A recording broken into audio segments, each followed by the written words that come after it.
എൻ്റെ പ്രിയപ്പെട്ടവരെ,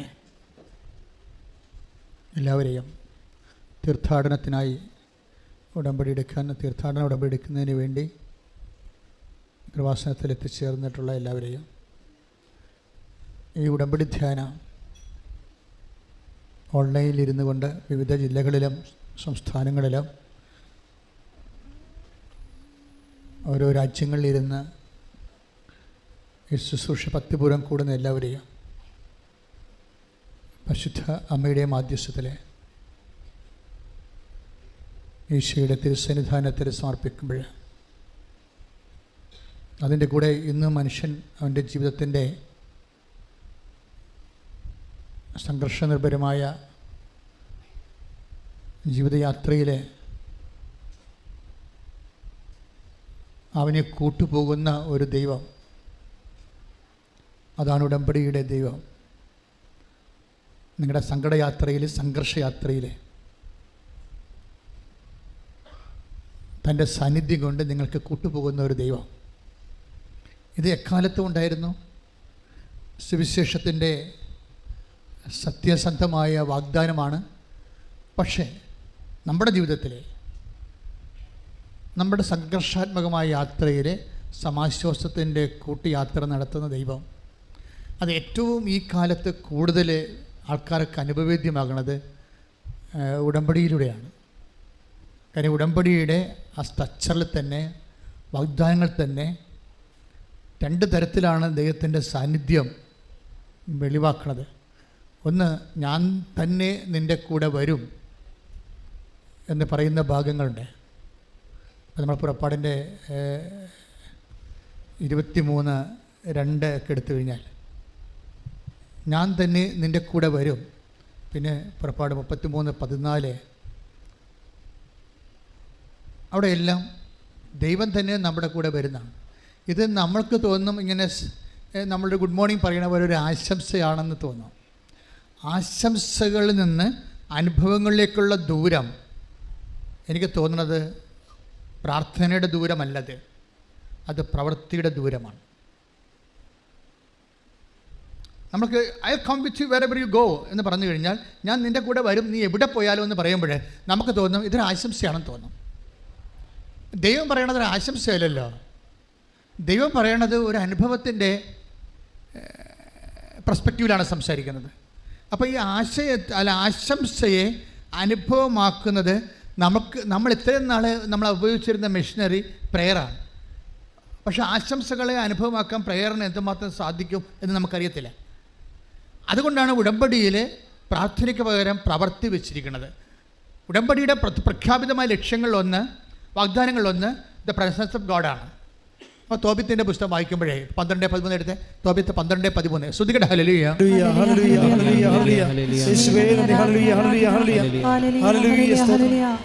തോബിത്ത് 12:13 ഭക്ഷണമേശയിൽ നിന്ന് എഴുന്നേറ്റ് ചെന്ന് മൃതദേഹം സംസ്കരിക്കാൻ മടിക്കാതിരുന്ന നിന്റെ സൽപ്രവൃത്തി എനിക്ക് അജ്ഞാതമായിരുന്നില്ല, ഞാൻ നിന്നോടൊപ്പം ഉണ്ടായിരുന്നു.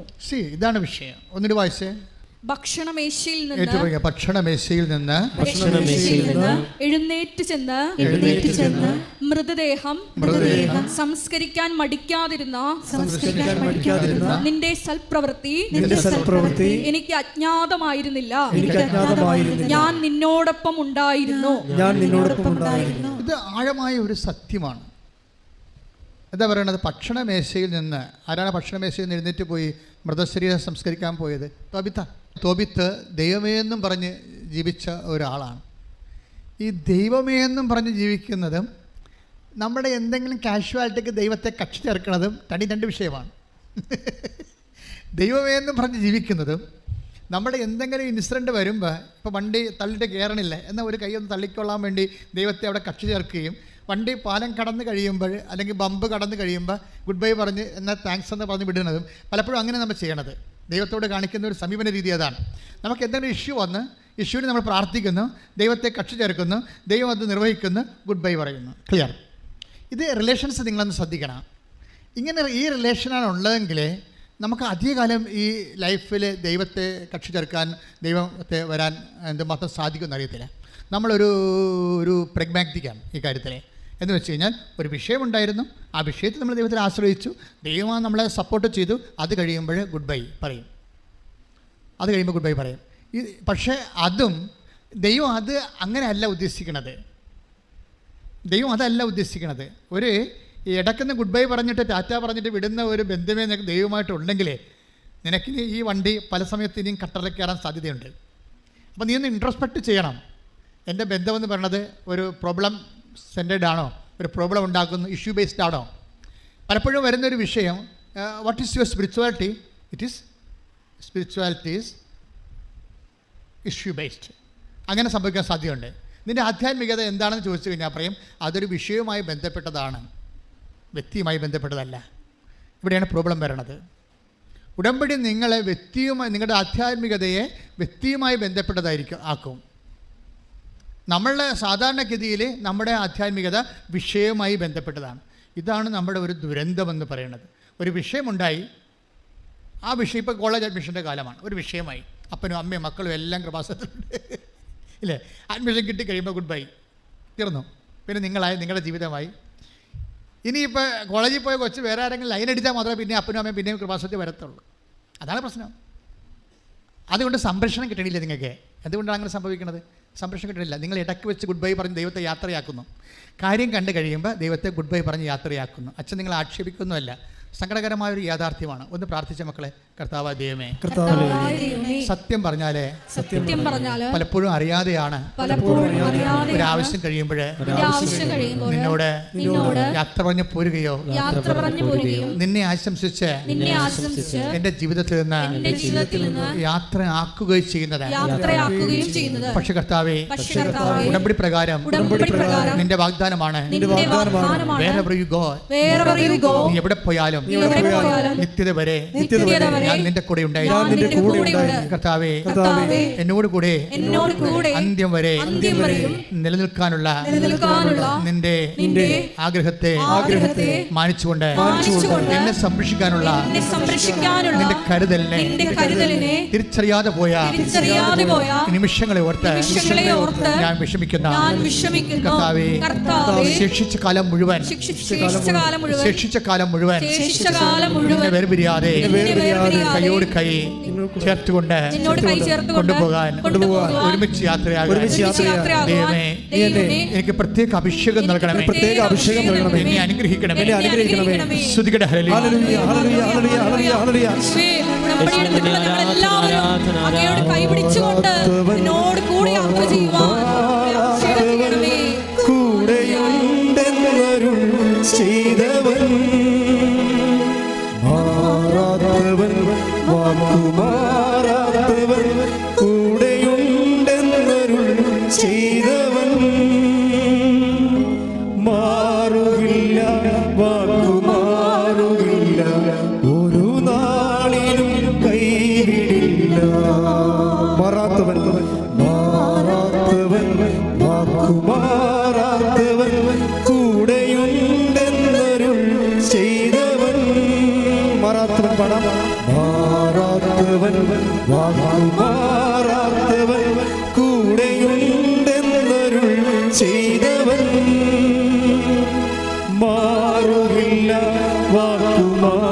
പരമദിവ്യകാരുണ്യത്തിന് ആരാധനയും സ്തുതിയും പുകഴ്ചയും ഉണ്ടായിരിക്കട്ടെ.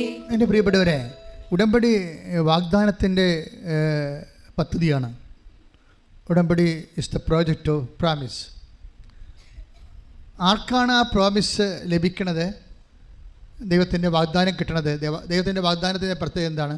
അത് ദൈവം സത്യമായതുകൊണ്ട് തന്നെ ദൈവത്തിൻ്റെ വാഗ്ദാനങ്ങളും സത്യമായിരിക്കും. അതുപോലെ ഇരിക്കുകയോ അല്ലെങ്കിൽ അതിനോട് അറ്റപ്പറ്റ സംഭവിക്കുകയോ അല്ല. ഷാർപ്പായിട്ട് അത് തന്നെ സംഭവിക്കും. അപ്പോൾ ഇന്നലെ സിംഗപ്പൂരിൽ നിന്നൊരു സഹോദരി എൻ്റെ വാട്സപ്പിലോട്ട്, എനിക്കവരറിയാൻ പാടില്ല, അവർക്ക് ചിലപ്പോൾ എൻ്റെ നമ്പർ എവിടെ നിന്നോ കിട്ടിയിട്ട് അവർ വാട്സപ്പിലോട്ട് ഒരു പാട്ടിട്ട്, നല്ല സുന്ദരമായ രീതിയിൽ നല്ല പ്രൊഫഷണൽ സിംഗറാണെന്ന് തോന്നുന്നു, നന്നായിട്ട് പാട്ടിട്ടുണ്ട്. അവർ തുടങ്ങുന്നത് സഞ്ചാരി മാതാവി എന്നാണ്. സഞ്ചാരി മാതാവി.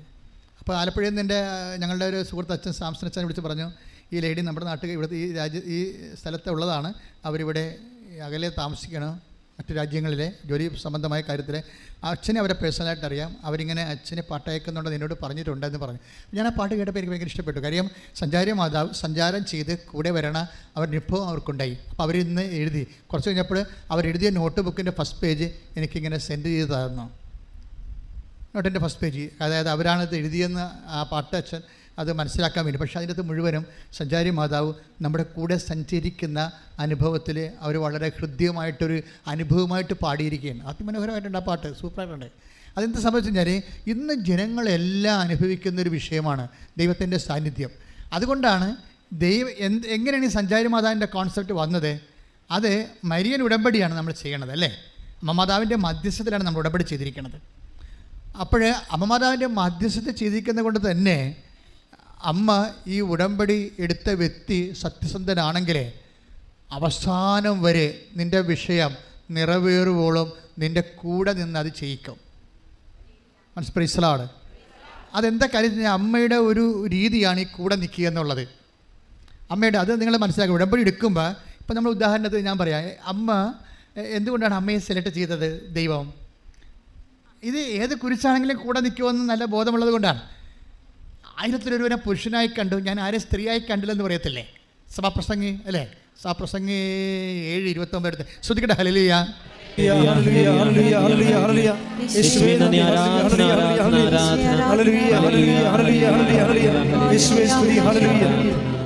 സഭാപ്രസംഗി 7:28 1000 ഞാൻ പുരുഷനായി കണ്ടു എന്ന് പറഞ്ഞേ. 1000 ഞാൻ പുരുഷനായി കണ്ടു.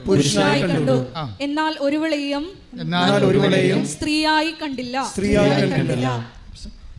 എന്നിട്ട് എന്താ വെച്ചാൽ ദൈവം നമ്മൾ ഈശോ അമ്മയെ സ്ത്രീ എന്ന് വിളിക്കുമ്പോൾ നിങ്ങൾ ആ ഒരു രീതിയിൽ അത് മനസ്സിലാക്കേണ്ടത്. ദൈവം ഉദ്ദേശിക്കുന്ന സ്ത്രീയുടെ സ്വഭാവങ്ങളിൽ ഒന്നാണ് വിഷമസന്ധികളിൽ കൈവിടാതെ കൂടെ നിൽക്കുന്നത്. ആ ദൈവത്തിൻ്റെ സ്വഭാവമാണ്. ദൈവം ഉദ്ദേശിക്കുന്ന ഇപ്പം അമ്മ എന്താണ് ആദ്യമേ കർത്താവ് നീ ഗർഭം ധരിച്ചൊരു പുത്രനെ പ്രസവിക്കുമെന്ന് പറയുമ്പോഴേ അമ്മ അതിന് മറുപടി പറയാൻ എന്താണ്? ഇതാ കർത്താവിൻ്റെ ദാസി, നിൻ്റെ വചനം പോലെ എന്നിൽ നിറവേറട്ടെ. Take the word of God. ശ്രദ്ധിക്കട്ടെ. ഹല്ലേലൂയ. ഹല്ലേലൂയ. ഹല്ലേലൂയ. ഹല്ലേലൂയ. ഹല്ലേലൂയ. ഹല്ലേലൂയ. Read again. ലൂക്ക 1:38. ലൂക്ക 1:38. മറിയം പറഞ്ഞു, മറിയം പറഞ്ഞു, ഇതാ കർത്താവിന്റെ ദാസി, നിന്റെ വാക്ക് എന്നിൽ നിറവേറട്ടെ. അപ്പോൾ എന്താ അവസാനം പറഞ്ഞ വാക്ക് എന്താ? നിന്റെ വാക്ക് എന്നിൽ നിറവേറട്ടെ, അല്ലേ? ക്ലിയർ അല്ലേ? അപ്പോഴേ വാക്ക് ഏതറ്റം വരെ ജീവിതം പോയാലും വാക്ക് നിറവേറ്റുമെന്ന് മറിയത്തിൽ ദൈവം വിശ്വസിച്ചുകൊണ്ടാണ് അവരെ സ്ത്രീ എന്ന് വിളിച്ചത്. കൈയടിച്ച് കർത്താവ് പരിശുദ്ധ അമ്മയ്ക്ക് വലിയ മഹത്വം കൊടുക്കുന്ന പങ്കാളികളാക്കിയതിന് നന്ദി പറയുന്നു.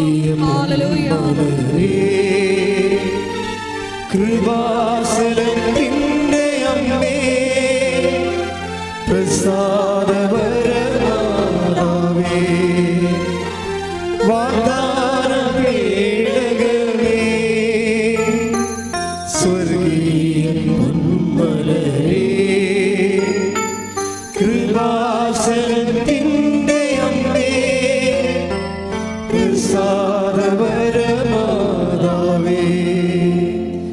നമ്മൾ യോഹന്നാന്റെ സുവിശേഷം 19:25 യോഹന്നാൻ 19:25 യേശുവിന്റെ കുരിശിനരികെ അവന്റെ അമ്മയും അമ്മയുടെ സഹോദരിയും ക്ലോപ്പാസിന്റെ ഭാര്യ മറിയവും മഗ്ദലേന മറിയവും നിൽക്കുന്നുണ്ടായിരുന്നു. അപ്പോൾ യേശുവിൻ്റെ അമ്മ അവിടെ നിൽക്കുന്നതുകൊണ്ടാണ് മറ്റേ കക്ഷികളെല്ലാം അവിടെ നിൽക്കുന്നത്. അല്ലെങ്കിൽ അവരൊക്കെ അടുത്ത വണ്ടിക്ക് വീട്ടിൽ പോയണം. നമ്മൾ തന്നെ എന്തുകൊണ്ടാണ് ഇവിടെ നിൽക്കുന്നത്? അമ്മ നിൽക്കുന്ന കൊണ്ടാണ്. നമ്മളീ കുരിശിൻ്റെ ചുവടിലേക്ക് ചില സമയത്ത് അതിൻ്റെ അരികിൽ കൂടിയൊക്കെ പോകില്ല. ജീവിതത്തിൻ്റെ കുരിശിൻ്റെ അരികിൽ കൂടിയൊക്കെ പോകുമ്പോഴും നമ്മളെന്തുകൊണ്ടാണ് നിൽക്കണത്? ആത്മഹത്യ ചെയ്യാതെയും അല്ലെങ്കിൽ മറ്റ് വിക്രിയകളൊന്നും ചെയ്യാതെ നിൽക്കുന്നത് എന്താണ്? അമ്മ നിൽക്കുന്നു എന്നുള്ളത് കൊണ്ടാണ്. അപ്പോഴേ ഇതാ കർത്താവിൻ്റെ ദാസി. എനിക്ക് തോന്നുന്നത് ഈ ലൂക്ക 2:38 ഒന്ന് 1:38 ലുക്ക 1:38 1:38 എന്താണ്? അങ്ങ് വാക്കെന്നിൽ നിറവേറട്ടെ, അങ്ങനെ വചനം പോലെ എന്നിൽ നിറവേറട്ടെ. അപ്പോൾ അവസാനത്തെ വാക്ക് എന്താണ്? നിറവേറട്ടെ എന്നുള്ളതാണ്. അതും യോഹന്നാൻ്റെ 19:25 തമ്മിൽ ലിങ്ക് ചെയ്യേണ്ടതാണ്. അതെന്താ പറയണത്?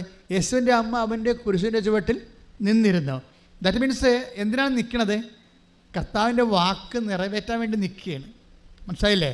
അപ്പോഴാ നിപ്പിൻ്റെ വ്യാഖ്യാനം എന്താണ്? വെറുതെ നിന്നല്ല, വന്ന് അകപ്പെട്ടു പോയതല്ല. നമ്മൾ പറയണത് ഞങ്ങൾക്ക് എന്ത് വിധിയാണ് എന്നൊക്കെ പറഞ്ഞ ആൾക്കാർ തലേ കൈവെക്കല്ലേ. ദാറ്റ് മീൻസ് സങ്കടം വരുമ്പോൾ അകപ്പെട്ടു പോകുന്നല്ലേ പറയണത്. മറിയം അകപ്പെട്ടതല്ല, മറിച്ച് എന്താണ്? അങ്ങനെ വാക്കിനെ നിറവേറട്ടെ എന്ന് ആദ്യമേ കയറി അമ്മ സമർപ്പിച്ചിരുന്നു. ആ സമർപ്പണത്തിൻ്റെ, കർത്താവിൻ്റെ വാക്കിനോടുള്ള സമർപ്പണത്തിൻ്റെ ഭാഗമായിട്ട് ദൈവത്തിൻ്റെ വചനം നിറവേറ്റാനാണ് അവൾ കുരിശിനെ ചുവട്ട് നിൽക്കുന്നത്. കൈയടിച്ച് കർത്താവ്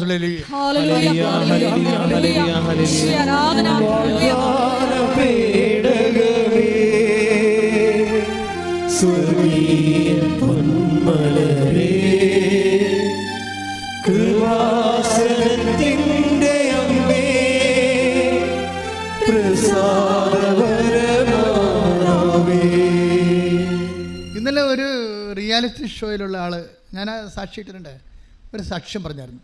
അയാൾക്ക് 2 കുഞ്ഞുങ്ങളുണ്ട്, ആൺകുഞ്ഞുങ്ങളെ. അപ്പോൾ അദ്ദേഹത്തിൻ്റെ ആഗ്രഹം ഒരു ആൺകുഞ്ഞും കൂടി വേണമെന്നുള്ളതാണ്. അപ്പോൾ മൂന്നാമത്തെ കുഞ്ഞിനെ പ്രഗ്നൻ്റ് ആയപ്പോൾ കുഞ്ഞിൻ്റെ എല്ലാം ഓക്കെ, ബ്രെയിനൊക്കെ ഓക്കെയാണ്, ഹാർട്ട് ഓക്കെയാണ്, പക്ഷെ ശ്വാസകോശം ചുങ്ങിപ്പോയതാണ്. അത് കുടലും പണ്ടവും എല്ലാം ആമാശയം ഉൾപ്പെടെ അങ്ങോട്ട് ഇടിച്ച് കയറി നിൽക്കണ കാരണം ശ്വാസകോശം ചെറുതായിപ്പോയി. അപ്പോൾ ഓക്സിജൻ എടുക്കണില്ല. അപ്പോൾ ഇത് അറിഞ്ഞോടുകൂടി ഇയാൾക്ക് ഭയങ്കരമായ കരച്ചിലാണ്. അയാൾ പറയുന്നുണ്ട്, എൻ്റെ ഒരു ഇമോഷൻ എങ്ങനെയാണ്, ചിരി വരുമ്പോൾ ഞാൻ നല്ലോണം ചിരിക്കും, കരച്ചിൽ വരുമ്പോൾ ഞാൻ വല്ലാത്ത രീതിയിൽ കരയും, എനിക്ക് സഹിക്കാൻ പറ്റുന്നില്ലെന്ന് പറയണം. അയാളത് പറയുമ്പോഴപ്പോലും അയാൾ കരയണ രീതിയിലാണ് സംസാരിക്കുന്നത്. അവസാനം ഇയാൾ അമ്മയെടുത്ത് വരും. അമ്മയെടുത്ത്, അമ്മ എനിക്ക് കുഞ്ഞിനെ തരണം, അമ്മ വിചാരിച്ചാലേ ചെയ്യാൻ പറ്റത്തുള്ളൂ.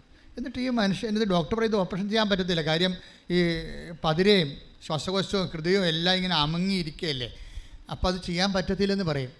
പക്ഷേ എന്തെങ്കിലും അമ്മയോട് ചെയ്ത ഉടമ്പടി, നമുക്കറിയാം ഇന്ന് പല മനുഷ്യരുടെയും ഒരു ആസ്തി ഒരു ആസ്തി ഉറപ്പെന്ന് പറയുന്നത് എന്താണ്? ഉടമ്പടിയാണ്. കാര്യം അപ്പോഴും ആൾക്കാർ പറയുന്നത് എന്താണ്? സാറേ ഡോക്ടറെ ശരിയാകും, ഞങ്ങൾ ഉടമ്പടി. അപ്പോൾ ഡോക്ടറോട് പറയത്തില്ലെങ്കിൽ മനസ്സിൽ പറയാം എന്താണ്? ഞങ്ങൾ ഉടമ്പടി എടുത്തിട്ടുണ്ട്. എന്നുവെച്ചാൽ അമ്മയുമായിട്ട് ഞങ്ങൾ ഉടമ്പടി, മക്കളെ നിങ്ങൾ ഉടമ്പടി എടുത്തിട്ടുണ്ടോ എന്ന കാര്യം സത്യമാണ്. പക്ഷേ അതല്ല പ്രശ്നം, ഉടമ്പടി വർക്കൗട്ട് ചെയ്യുന്നുണ്ടോ എന്ന് നോക്കണം.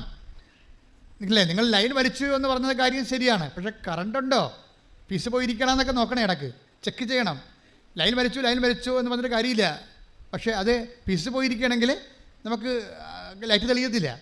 എന്ന് പറഞ്ഞ പോലെ തന്നെ നിങ്ങൾ ഉടമ്പടി എടുത്താലും ഉടമ്പടിയുടെ മെയിൻ സംഭവം എന്താണ്? പ്രധാനപ്പെട്ട സംഭവം എന്താണ്? ഉടമ്പടിയുടെ പ്രസൻസാണ്. പ്രസൻസ് മറ്റ് പ്രാർത്ഥനകളിൽ നിന്ന് വ്യത്യസ്തമായിട്ട് ഉടമ്പടിയുടെ ഈ പദ്ധതി പ്രയോഗങ്ങളെ നമുക്ക് തരുന്ന ഒരു പ്രത്യാശ എന്ന് പറയുന്നത് പ്രസൻസാണ്. എന്ന് വെച്ച് കഴിഞ്ഞാൽ എന്താണ്? സാന്നിധ്യം. എനിക്ക് തോന്നുന്നത് ഇതാണ്, മറ്റ് പല വിഷയങ്ങളും വ്യത്യസ്തങ്ങളായ പ്രാർത്ഥനാ രീതികളിലേക്ക് ഒരു പരിവരെ നടക്കുമെങ്കിലും ഉടമ്പടി പ്രത്യേകിച്ച് why should I take covenant, ഞാൻ എന്തുകൊണ്ട് ഉടമ്പടി എടുക്കണമെന്ന് ചോദിച്ചാൽ അതിന് ഉത്തരവേ ഉള്ളൂ. എന്താ കാര്യം? എൻ്റെ കൂടെ ദൈവം വരുമെന്ന് ഉടമ്പടി പ്രകാരം പറഞ്ഞിട്ടുണ്ട്. എൻ്റെ കൂടെ ദൈവം വരും. അത് സഞ്ചാരി മാതാവ് തൻ്റെ കൂടെ വരുന്നത് എല്ലാവരുടെയും അനുഭവമാണ്. കാര്യം ദൈവത്തിന് ആദ്യകാലം മുതലേ ഉള്ള ഒരു സത്യസന്ധമായ നിലപാടാണ് വിശ്വസിക്കുന്നതിൻ്റെ കൂടെ പോകണമെന്നുള്ളത്. അത് പുതിയതല്ല, വിശ്വസിക്കുന്നതിൻ്റെ കൂടെ. ഇപ്പം നമ്മൾ 23:20 എടുത്ത പുറപ്പാട് ശ്രുതിക്കട്ടെ. ഹല്ലേലൂയ ഹല്ലേലൂയ ഹല്ലേലൂയ ഹല്ലേലൂയ ഹല്ലേലൂയ യേശുവേ നന്ദി. ഹല്ലേലൂയ ഹല്ലേലൂയ ഹല്ലേലൂയ ഹല്ലേലൂയ ഹല്ലേലൂയ ഹല്ലേലൂയ ഹല്ലേലൂയ ഹല്ലേലൂയ. പുറപ്പാട് 23:20. പുറപ്പാട് 23:20. ഇതാ ഒരു ദൂതനെ, ഇതാ ഒരു ദൂതനെ നിനക്ക് മുൻപേ ഞാൻ അയക്കുന്നു. അവൻ നിന്റെ വഴിയിൽ നിന്നെ കാത്തുകൊള്ളും. ഞാൻ ഒരുക്കിയിരിക്കുന്ന സ്ഥലത്തേക്ക് നിന്നെ കൊണ്ടുവരികയും ചെയ്യും. അപ്പോൾ ഈ ലാൻഡ് ആൻഡ് ലൈഫ് ഉടമ്പടിയുടെ ബേസിക് ആയിട്ടുള്ള സംഭവമാണ്. Land and life. ജീവിതം എന്ന് പറഞ്ഞാൽ എന്താ? Sum total. അതിൻ്റെ തട്ടകം, ഒരു ജീവിതത്തിൻ്റെ തട്ടകം എന്താണ്? ജീവിതം മീൻസ് ലൈഫ്.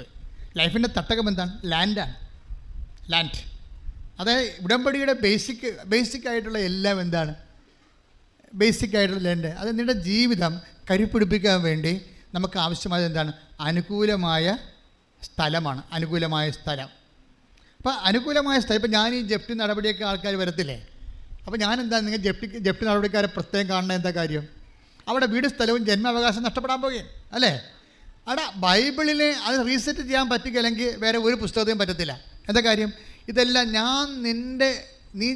നീ ജനിക്കാൻ ഞാൻ ഇടയാക്കിയ സ്ഥലം, നിന്നെ ജന്മ അവകാശമായി ഞാൻ നിനക്ക് തന്നിരിക്കുന്ന സ്ഥലം, നിൻ്റെ ജീവിതം കരുപ്പിടിപ്പിക്കാൻ വേണ്ടി ഞാൻ നിനക്ക് തന്നിരിക്കുന്ന സ്ഥലം, ആ സ്ഥലം നിനക്ക് നഷ്ടപ്പെട്ടാൽ ഞാൻ ആ സ്ഥലത്തേക്ക് നിന്നെ തിരികെ കൊണ്ടുവരുന്ന ദൈവമാണ്. കൈ ഇടിച്ച് കർത്താവ് ഹല്ലേലൂയ.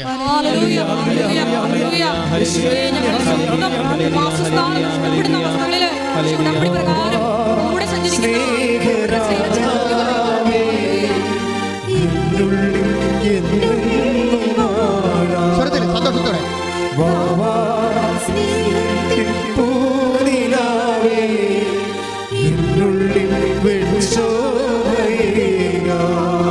പരിശുദ്ധ പരമദിവ്യകാരുണ്യത്തിന് ആരാധനയും സ്തുതിയും പുകഴ്ചയും ഉണ്ടായിരിക്കട്ടെ. എസെക്കിയേൽ 37:14 സ്തുതിക്കട്ടെ. ഹല്ലേലൂയ ഹല്ലേലൂയ ഹല്ലേലൂയ ഹല്ലേലൂയ.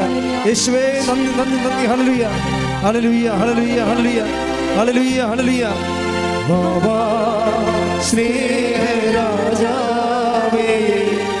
എന്നെന്നും എന്നുള്ളിൽ വാഴാം.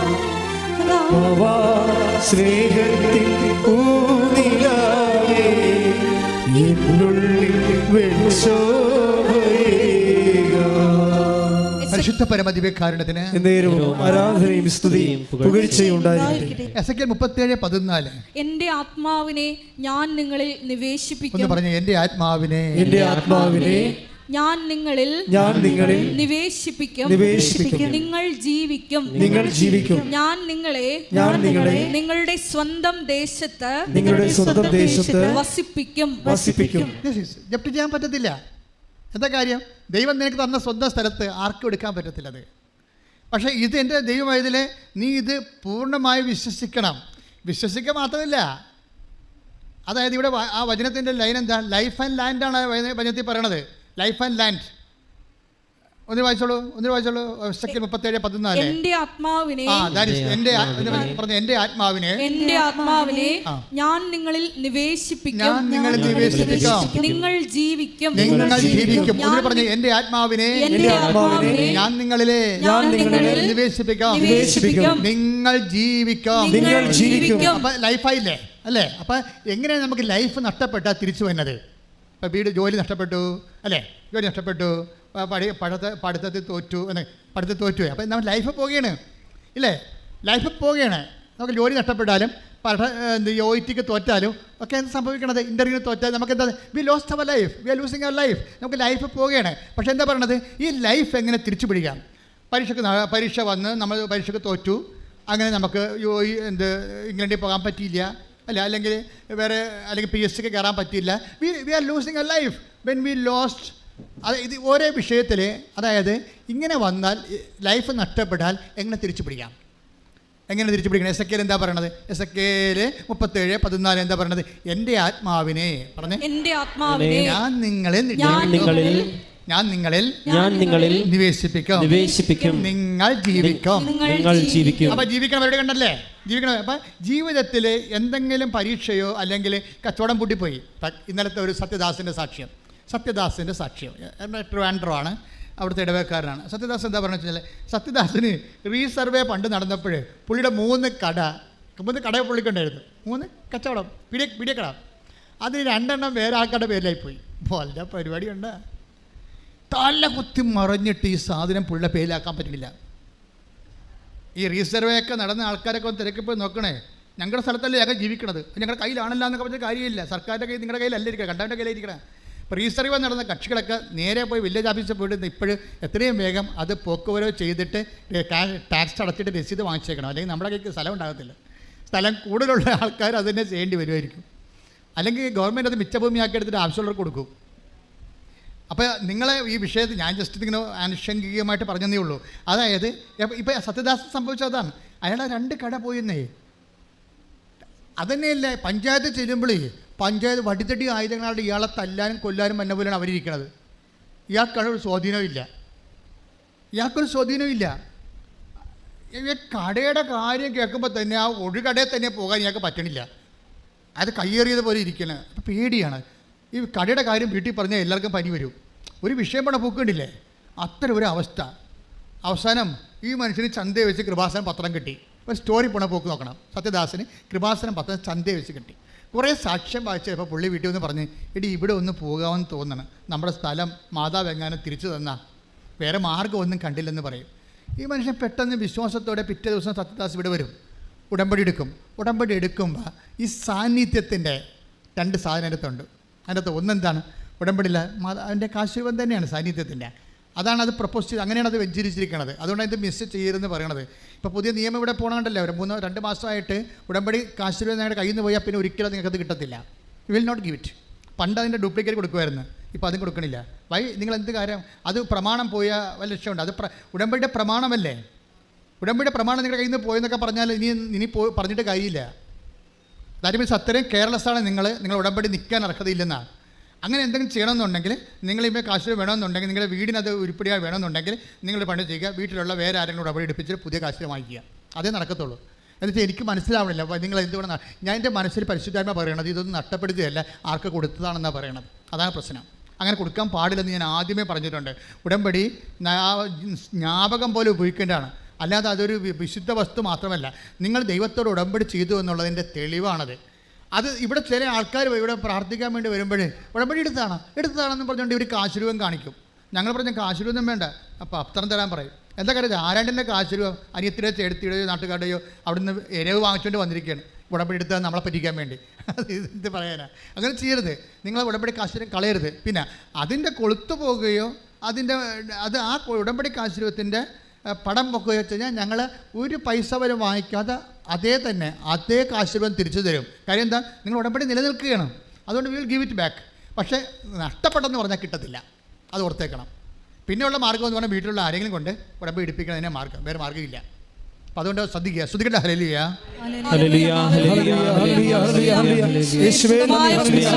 ശുദ്ധിയോടെ കൈകാര്യം ചെയ്യാനുള്ള കൃപ ഉടമ്പടി എടുത്ത് ഞങ്ങൾക്ക് എല്ലാവർക്കും നൽകണമേ. ഹല്ലേലൂയ. പരിശുദ്ധ പരമദിവ്യകാരുണ്യത്തിന്. അപ്പോൾ ഇപ്പോൾ പരിശുദ്ധാത്മാവ് നമ്മളോട് സംസാരിച്ചുകൊണ്ടിരിക്കുന്നത് ഇതാണ്, എങ്ങനെയാണ് ലൈഫ് തിരിച്ചു പിടിക്കണത്, ലൈഫ് നഷ്ടപ്പെടുമെന്ന് വിചാരിക്കുക. ഇപ്പം സത്യദാസിൻ്റെ വിഷയം എന്താണ്, സത്യദാസ് ഉടമ്പടി എടുത്ത ശേഷം ഉടനെ അയാളത് പൂർണ്ണമായി വിശ്വസിച്ചു എന്നുള്ളതാണ്. എൻ്റെ മക്കളെ, ഈ പൂർണ്ണമായി വിശ്വസിക്കാത്ത ഉടമ്പടി എടുക്കരുത് കേട്ടോ. അത് വളരെ ശ്രദ്ധിക്കേണ്ട കാര്യമാണ്. നാട്ടുകാരെടുത്തല്ലോ, വീട്ടുകാരെടുത്തല്ലോ, കൂട്ടുകാരെടുത്തെന്നൊക്കെ പറഞ്ഞുകൊണ്ട് വന്ന് നിങ്ങൾ ഉടമ്പടി എടുക്കരുത്. ആ ഉടമ്പടി എന്ന് പറഞ്ഞാൽ നിങ്ങളൊരു ദൈവമായിട്ടുള്ള ബയലാട്രൽ എഗ്രിമെൻ്റാണ്. ആ എഗ്രിമെൻറ്റിന് ആദ്യം തന്നെ നിങ്ങൾ ഈ പ്രമാണം വായിച്ച് കേൾക്കാമെന്ന് പറഞ്ഞില്ലേ. ഇപ്പം നിങ്ങൾ രജിസ്റ്റർ ഓഫീസിൽ ചെല്ലുമ്പോൾ രജിസ്റ്റർ നമ്മളെന്താ ചോദിച്ചത്, പണം കൊടുത്തോ എന്ന് കൈപ്പറ്റിയോ എന്ന് ചോദിക്കുമ്പോൾ അയാൾ കൈപ്പറ്റിയെന്ന് പറയും, പണം കിട്ടിയെന്ന് പറയും.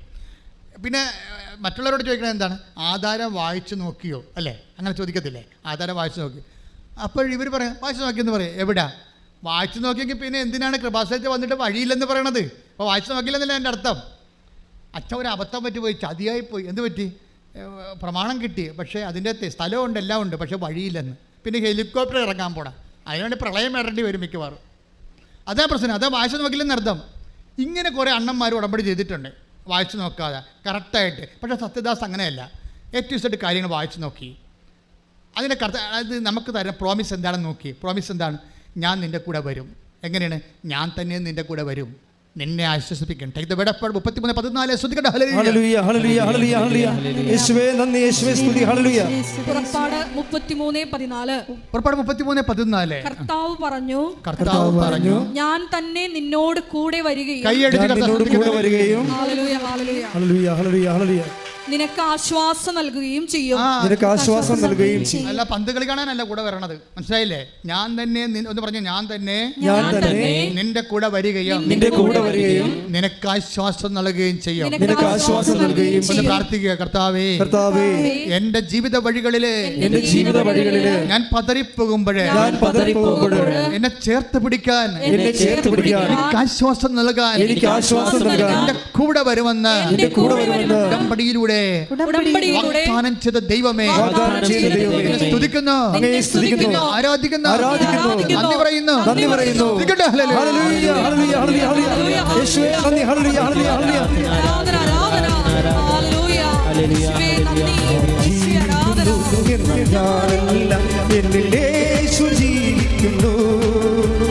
അത്ഭുത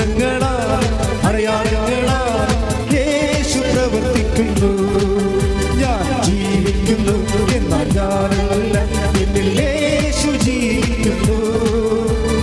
അത്ഭുതങ്ങളാൽ അടയാളങ്ങളാൽ യേശു പ്രവർത്തിക്കുന്നു. ഞാൻ ജീവിക്കുന്നു, എന്നാൽ ഞാനല്ല, എന്നിൽ യേശു ജീവിക്കുന്നു. അത്ഭുതങ്ങളാൽ അടയാളങ്ങളാൽ യേശു പ്രവർത്തിക്കുന്നു. പരിശുദ്ധ പരമദിവ്യ കാരുണ്യത്തിന് ആരാധനയും സ്തുതിയും പുകഴ്ചയും ഉണ്ടായിരിക്കട്ടെ. 33:14 എന്താണ് പറയണത്? ഞാൻ തന്നെ നിന്റെ കൂടെ വരികയും ഞാൻ തന്നെ നിന്നോട് കൂടെ വരികയും നിനക്ക് ആശ്വാസം നൽകുകയും ചെയ്യും. നിനക്ക് ആശ്വാസം നൽകുകയും ചെയ്യും. അപ്പൊ സത്യദാസ് അത് അതുപോലെ വിശ്വസിക്കുകയാണ്. പലക്കും പറ്റാൻ പറയുന്ന അബദ്ധം എന്താണെന്നറിയാമോ? എല്ലാവരും ഡിജിറ്റലി ഉടമ്പടി ചെയ്യും, അവിടെ പറയണതൊക്കെ കേൾക്കണത് എപ്പോഴാണ് ഈ ക്ലാസ് തീരണത് അറിയത്തില്ല, കുറേ ഇനി എത്ര സമയം എടുക്കുമോ, 1 മണിക്കൂർ എടുക്കുക. അപ്പോൾ ഇത് താഴെപ്പോയിട്ട് എന്തായിരിക്കും, താഴെപ്പോയിട്ട് 1.5 മണിക്കൂർ ഉണ്ടാവും, 2.5 മണിക്കൂർ, അപ്പോൾ എപ്പോഴാണ് ഭക്ഷണം കഴിക്കണം? ഇങ്ങനെയാണ് ആൾക്കാർ നിൽക്കുന്നത്. അതുകൊണ്ടാണ് ഉടമ്പടി ചില ആൾക്കാർക്ക് കൊടുക്കണത്. ആ സത്യദാസ് അങ്ങനെയല്ല, ഞാൻ തന്നെ നിൻ്റെ കൂടെ വരും, അപ്പോൾ കർത്താവ് എൻ്റെ കൂടെ വരാമെന്ന് പറഞ്ഞിട്ടുണ്ട്. പിന്നെ എന്താണ്? എനിക്ക് ആശ്വാസം നൽകുകയും ചെയ്യും. എന്നെ ആശ്വസിക്കാതെ എനിക്ക് എൻ്റെ വസ്തു കണ്ടവൻ കൊണ്ടുപോയില്ലേ. ഞാൻ പഞ്ചായത്ത് ചെല്ലുമ്പോൾ അവരെന്നെ തല്ലാനും കൊല്ലാനും എന്നെ പോലെയാണ് എന്നെ നോക്കണത്. അപ്പോൾ ഞാൻ ഇനി അടുത്ത് പോകാനാണ്, എനിക്ക് കർത്താവേ ഉള്ളൂ. എന്നിട്ട് ഈ മനുഷ്യൻ പിറ്റേ ദിവസം തന്നെ ഉടമ്പടി കാശ്വര്യം കൊണ്ട് വിശ്വാസം പ്രമാണം ചൊല്ലിക്കൊണ്ട് പഞ്ചായത്ത് ആഫീസിൽ പോകും. ഇയാളെ ഓടിച്ചിട്ട് തൊഴിച്ചെന്ന് പറഞ്ഞിട്ട് ബഹളം ഉണ്ടാക്കി വിരട്ടി ഓടിച്ച് സെക്രട്ടറി എടുത്ത് ചെല്ലും. അപ്പോൾ സംഭവിക്കണം, ഈ വിശ്വാസ പ്രമാണം ചൊല്ലി ഈ ഉടമ്പടി കാശ്വര്യം ഹോൾഡ് ചെയ്തുകൊണ്ട് വിശ്വാസ പ്രമാണം ചൊല്ലി ഈ മനുഷ്യൻ പഞ്ചായത്ത് ഓഫീസിൽ ചെല്ലുമ്പോൾ തന്നെ സെക്രട്ടറി കസ്റ്റഡി ഇട്ട് കൊടുക്കും. എന്നിട്ട് ഉടനെ ഇങ്ങോട്ട് പറയും, നിങ്ങളുടെ കാര്യമെല്ലാം സെറ്റാകാൻ പോകും, ഞാൻ ഇന്ന് തന്നെ അത് കറക്റ്റ് ചെയ്തോളാം. വിതിൻ നോ ടൈം 2 കടയും പുള്ളിയുടെ പേര് എഴുതി കൊടുത്ത് രസീതും കൊടുത്ത് ശ്രുതിക്കട്ടെ. ഹല്ലേലൂയ. ഹല്ലേലൂയ. ഹല്ലേലൂയ. നമ്മളിലൂടെ സമയബന്ധിതമായി ഇടപെടുന്ന അവിടുത്തെ കാരുണ്യത്തിന് നന്ദി പറയുന്നു. ഹല്ലേലൂയ. യേശു ജീവിക്കുന്നു. അത്ഭുതങ്ങളാൽ അടയാളങ്ങളാൽ യേശു പ്രവർത്തിക്കുന്നു. ഞാൻ ജീവിക്കുന്നു, എന്നാൽ ഞാനല്ല, എന്നിൽ യേശു ജീവിക്കുന്നു. അത്ഭുതങ്ങളാൽ അടയാളങ്ങളാൽ യേശു പ്രവർത്തിക്കുന്നു. യേശു പ്രവർത്തിക്കുന്നു. എൻ്റെ പ്രിയപ്പെട്ടവരെ, ഉടമ്പടിയുടെ ഫലപ്രാപ്തി ഇരിക്കുന്നത് ഈ വാഗ്ദാനങ്ങളിലുള്ള നമ്മുടെ വിശ്വാസത്തിൻ്റെ അടിസ്ഥാനത്തിലാണ്. വാഗ്ദാനങ്ങളിൽ നമ്മൾ വിശ്വസിക്കുക, ദൈവം നമുക്ക് നൽകിയ വാഗ്ദാനങ്ങൾ. ഇപ്പോൾ അൻസമ്മ മാനന്തവാടിയുടെ സാക്ഷ്യം ഉണ്ടായി, ഈ ദിവസങ്ങളുണ്ടായിരുന്ന സാക്ഷ്യങ്ങളിൽ രസകരമായ സാക്ഷ്യം. അൻസമ്മ നമ്മളെ ഉടമ്പടി പഠിപ്പിക്കുന്നുണ്ട്. ഞാൻ പോലും പറയാത്ത കാര്യം അവർ പറയുന്നുണ്ട്. എന്താ അൻസമ്മ പറഞ്ഞ വെച്ചാൽ അൻസമ്മയുടെ വഴിയില്ല, നടക്കാൻ വഴിയില്ല, കണ്ടവൻ്റെ വഴി കൂടി തന്തക്കുള്ളി കേട്ട് വേണം എപ്പോഴും പോയിക്കൊണ്ടിരിക്കുന്നത്. സങ്കടകരമായ അവസ്ഥയാണ്. വഴിയില്ലെങ്കിൽ അറിയാവില്ല നിങ്ങൾക്ക്, വഴിയില്ലെങ്കിൽ എന്താണ്, മക്കളെ കെട്ടിക്കാൻ പോലും പറ്റത്തില്ല. പിന്നെ ആലോചനയൊക്കെ വന്നു കഴിയുമ്പോൾ വഴിയില്ലെന്നും പറഞ്ഞ് ആൾക്കാർ പോകും. അതുകൊണ്ട് ആൻസമ്മ വളരെ പരുങ്ങലാണ്, ജീവിതം പരുങ്ങലാണ്, ലൈഫില്ല, ജീവിതമില്ല. അപ്പോൾ ജീവിതമില്ലാത്ത കൊണ്ട് എന്താ പറയണത്? എൻ്റെ ആത്മാവിനെ. അപ്പോൾ എസെക്കിയേൽ 17:14 ഒന്ന് വായിച്ച് ശ്രുതിക്കട്ടെ. ഹല്ലേലൂയ. ഹല്ലേലൂയ. ഹല്ലേലൂയ. ഹല്ലേലൂയ. ഹല്ലേലൂയ. യേശുവേ നന്ദി. ഹല്ലേലൂയ. ഹല്ലേലൂയ. എൻ്റെ ആത്മാവിനെ ഞാൻ നിങ്ങളിൽ നിവേശിപ്പിക്കും. അപ്പോൾ ലൈഫ് നഷ്ടപ്പെട്ടു കഴിഞ്ഞാൽ എന്താ മാർഗം? എൻ്റെ ആത്മാവിനെ ഞാൻ നിങ്ങളിൽ നിവേശിപ്പിക്കും. നിങ്ങൾ ജീവിക്കും. ഞാൻ നിങ്ങളെ നിങ്ങളുടെ സ്വന്തം ദേശത്ത് വസിപ്പിക്കും. അപ്പൊ നമുക്ക് വാസയോഗ്യമല്ലാത്തൊരു അവസ്ഥ വന്നാൽ അടുത്ത നടപടി എന്താണ്? ഞാൻ എൻ്റെ ആത്മാവിനെ നിങ്ങളുടെ മേൽ നിവേശിപ്പിക്കും. പിന്നെന്താ പറയണത്? നിങ്ങൾ ജീവിക്കാം. ഞാൻ നിങ്ങളെ നിങ്ങളുടെ സ്വന്തം ദേശത്ത് വസിപ്പിക്കും. അപ്പോൾ ചില ആൾക്കാർ പറയല്ലേ, അച്ഛാ വഴിയുമില്ല, മക്കൾക്ക് പെണ്ണും കിട്ടണില്ല, വിറ്റിച്ചിട്ട് പോകാൻ പോകുകയാണെന്ന് പറയും. എവിടെ പോകാനാണ്? എത്ര രൂപ കിട്ടും ചേച്ചി? പോയാലേ അവിടെ പോയാൽ നിങ്ങൾ അവർക്ക് അറിയാൻ പറ്റുമോ? അപ്പോൾ അങ്ങനെയൊക്കെ താമസിച്ച പിന്നെ ഇങ്ങനെയുള്ള കല്യാണ കാര്യങ്ങളൊക്കെ വരുമ്പോൾ അവർ നിങ്ങളുടെ വേറെ ബൗട്ട്സൊക്കെ തിരക്കി വരുമ്പോൾ നിങ്ങൾക്കിവിടെ ആകാശവും ഭൂമിയും ഇല്ല, വേരും കായും ഇല്ലെന്ന് അറിഞ്ഞാൽ പിന്നെ നിങ്ങൾ സംശയിക്കത്തില്ലേ, ഇങ്ങനെ പോണത് ശരിയാണ്, വേറെ വഴിയുണ്ടാന്ന് നോക്കട്ടെ. അവിടെ വെച്ചാണ് ഞാൻ ഈ വിഷയം സെറ്റ് ചെയ്യണത്. ഞാൻ പറഞ്ഞ് കർത്താവ് ഇവരെ വിടരുത്, ഇവരിത് വിറ്റിച്ചിട്ട് വേറെ ഒരു സ്ഥലത്ത് പോയി വാടക ഒറ്റയ്ക്ക് താമസിച്ച് ഞാൻ അവിടെ ഒരു ആലോചന വന്നു കഴിഞ്ഞാൽ ഇവർക്ക് ആകാശവും ഭൂമിയും പാരമ്പര്യം കുടുംബമൊന്നും ഇല്ലാത്ത ആൾക്കാരാണെന്ന് എങ്ങനെ ധരിച്ചു കഴിഞ്ഞാൽ അവർക്ക് അവിടെ നിലവാരത്തിൽ പെണ്ണ് കിട്ടത്തില്ല. അതുകൊണ്ടാണ് നിങ്ങൾ ജീവിക്കുമെന്ന് പറയണത്. ജീവിക്കുക എന്ന് വെച്ച് കഴിഞ്ഞാൽ മാന്യമായി ജീവിക്കുകയാണ്. ഞാൻ അങ്ങനെ എപ്പോഴെങ്കിലും ലൈഫ് ത്രെട്ടായി കഴിഞ്ഞാൽ പിന്നെ എന്താണ്? നിങ്ങൾ അപ്പം തന്നെ സ്പിരിച്വലായിട്ട് എംപവർ ചെയ്യണം. അതാണ് പറഞ്ഞത്. 37:14 ഭയങ്കര വചനമാണ്. എസെക്കിയേൽ എന്താണ്? ഞാൻ നിങ്ങളെ ഒന്ന് പറഞ്ഞേ, ഞാൻ എൻ്റെ ആത്മാവിനെ നിങ്ങളിലേക്ക് നിവേശിപ്പിക്കാം. നിങ്ങൾ ജീവിക്കാം. അപ്പൊ നമ്മളുടെ ജീവിതം കയ്യിൽ നിന്ന് വിട്ടുപോയി കഴിഞ്ഞാൽ ഉള്ള മാർഗം എന്താണ്? ആത്മാവിൽ നവീകരിക്കാനാണ്. വെരി വെരി സിമ്പിളാണ് സംഭവം. ആൻസമ്മ അങ്ങനെ ഒരാളാണ്. ആൻസമ്മ എന്താ ചെയ്യുന്നറിയോ? ഉടമ്പടി പ്രകാരം കൃത്യമായിട്ടാണ് ജീവിക്കുന്ന ആള്. നിനക്കറിയാമല്ലോ, ഉടമ്പടി ഒരു പ്രാർത്ഥനാ രീതിയല്ല, ജീവിത രീതിയാണ്. അപ്പോൾ ഉടമ്പടി പ്രകാരം ജീവിച്ചിട്ട് ആൻസമ്മ പറഞ്ഞു, ഈ കിട്ടാത്ത വഴിയിലൂടെ ആൻസമ്മ എപ്പോഴും പോകും. എല്ലാ ദിവസവും എങ്ങനെയാണെന്ന് അറിയുമോ? പച്ചത്തിരി കത്തിച്ചുകൊണ്ട് പോകും. പച്ചത്തിരി കത്തിച്ച് പ്രത്യക്ഷനെ പ്രാർത്ഥന ചൊല്ലിക്കൊണ്ട് പോകും. എന്നിട്ട് ആൻസമ്മ പറയണത്, ഈ പച്ചത്തിരിൻ്റെ കയ്യിലെടുക്കുമ്പോൾ ഞാൻ പറയും, പ്രപഞ്ച പ്രകൃതിയുടെ മാതാവേ, കൃപാസനം മാതാവേ. ഉള്ളിൽ കോരി പോകും. ശ്രുതിക്കട്ടെ ഹല്ലേലൂയ.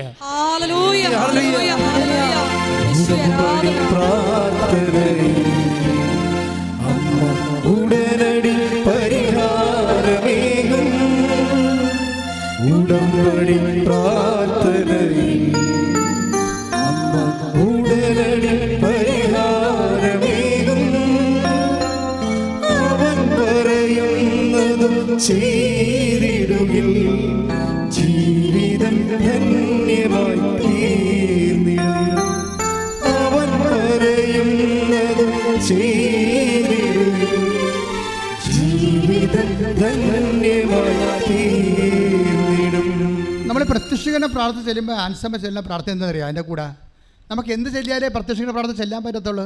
ആദ്യം വിശ്വാസ പ്രമാണം ചെല്ലണം. അതിലാണ് ഈ സംഭവം വരിക. വെടിമരുന്ന് മുഴുവൻ ഇരിക്കണം അവിടെയാണ്.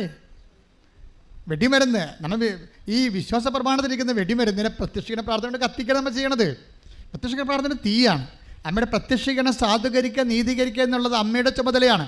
അമ്മ സമയ കടികാരം നെഞ്ചിൽ ചാർത്തിക്കൊണ്ട് 2004 പ്രത്യക്ഷപ്പെടുമ്പോൾ ദുരന്തമുണ്ടാകുമ്പോൾ പ്രാർത്ഥിക്കണമെന്ന് പറയുമ്പോൾ ഇന്ന് വരെ ദുരന്തമൊഴിഞ്ഞിട്ട് കേരളത്തിലെ ലോകത്തിലെ നേരമില്ല. നമ്മളും തന്നെയും ഓരോ വ്യക്തി ദുരന്തങ്ങൾ ഒന്നിന് പിറകെ ഒന്നായി നമ്മൾ അനുഭവിച്ചുകൊണ്ടിരിക്കുകയാണ്. ഇതിനെല്ലാം പറ്റിയ പ്രാർത്ഥനയാണ്, ഉടമ്പടി പ്രാർത്ഥനയായിട്ട് അമ്മ തന്നതാണ്. അപ്പോൾ അതിലുള്ളതാണ് പ്രത്യക്ഷീകരണ പ്രാർത്ഥന. പ്രത്യക്ഷീകരണ പ്രാർത്ഥന തീയാണ്, പക്ഷേ വിശ്വാസ പ്രമാണം വെടിമരുന്നാണ്. ഈ വിശ്വാസ പ്രമാണം നമ്മൾ ചൊല്ലിക്കൊണ്ടാണ് ഈ പ്രത്യക്ഷീകരണ പ്രാർത്ഥന തീ വെടിമരുന്ന് കൊടുക്കുമ്പോഴാണ് ഈ സംഭവം പൊട്ടണത്. ആൻസമ്മ രണ്ടും ചൊല്ലിക്കൊണ്ടാണ് ചെല്ലണത്. വിശ്വാസപ്രമാണം ചൊല്ലിക്കൊണ്ട് പച്ചത്തിരി പിടിച്ചുകൊണ്ട് ആണ് ഈ കിട്ടാത്ത വഴിയിലൂടെ സഞ്ചരിക്കുന്നത്. അതൊരു വിശ്വാസത്തിൻ്റെ ഒരു യാത്രയാണ്. അധികം സഞ്ചരിക്കേണ്ടി വന്നില്ല. 41 ദിവസം സഞ്ചരിച്ചപ്പോൾ ഈ വഴി അവളുടെ പേരിൽ എഴുതി കിട്ടും. ശ്രുതിക്കട്ടെ ഹല്ലേലൂയ.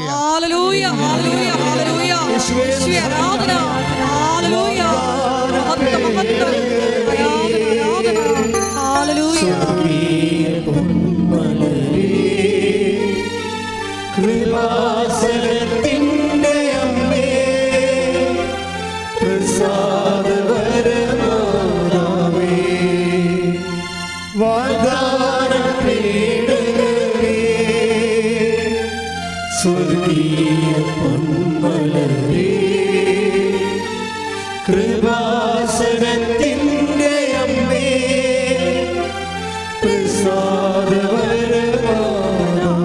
പരിശുദ്ധ പരമ ദിവ്യകാരുണ്യത്തിന് ആരാധനയും സ്തുതിയും പുകഴ്ചയും ഉണ്ടായിരിക്കും. മക്കളെ ശ്രദ്ധിക്കുക. എസെക്കിയേൽ എന്താ നമ്മൾ വായിച്ചത്? എസെക്കിയേൽ എന്താ വായിക്കുക? എങ്ങനെയാണ് നമ്മൾ ജീവിക്കണത്? ജീവിതം കൈമോശം വന്നു പോയാൽ, പരീക്ഷ തോറ്റു, അല്ലെങ്കിൽ നമ്മൾക്ക് ഡീപ്രമോഷനായി, PR കിട്ടണില്ല, വസ്തു വിൽക്കാൻ പറ്റണില്ല, വസ്തു എടുക്കാൻ പറ്റണില്ല, വീട് സ്ഥലവുമില്ല, ഇങ്ങനെ ജീവിതം പോയാൽ എന്ത് ചെയ്യും? അതായത് അത് എസെക്കിയേൽ പറയണത് എന്താണ്? ഞാൻ എൻ്റെ ആത്മാവിനെ നിങ്ങളിലേക്ക് അയക്കും, നിങ്ങൾ ജീവിക്കും. പറഞ്ഞേ, ഞാൻ എൻ്റെ ആത്മാവിനെ നിങ്ങളിലേക്ക് അയക്കും, നിങ്ങൾ ജീവിക്കും. അപ്പോൾ ആൻസമ്മ എങ്ങനെയാണ് ജീവിതം തിരിച്ചു പിടിക്കുന്നത്? കിട്ടാത്ത വഴി കിട്ടണത് എങ്ങനെയാണ്? വിശ്വാസ പ്രമാണം ചൊല്ലിക്കൊണ്ട് കിട്ടാത്ത വഴിയിലൂടെ പച്ചത്തിരിയും പിടിച്ച് പ്രപഞ്ചപ്രദ മാതാവിനെ മധ്യസ്ഥം ചേർത്തുകൊണ്ട് നടക്കും. അത് വിശ്വാസ പ്രയോഗ പ്രഖ്യാപനങ്ങളാണ്. പക്ഷേ ഇത് ചെയ്യിക്കുന്നത് വിശ്വാസത്തിലാണ്. ഇത് വിശ്വാസം ഒരു ആത്മാവാണ്. അതാണ് ഞാൻ എൻ്റെ ആത്മാവ് നിങ്ങളിലേക്ക് അയക്കുമെന്ന് പറയുമ്പോൾ വിശ്വാസത്തിൻ്റെ ആത്മാവാണ് ആൻസമ്മയെ വർക്ക് ചെയ്യണത്. ഐസയ 11:2 എടുത്ത് ശ്രുതിക്കട്ടെ ഹല്ലേലൂയ.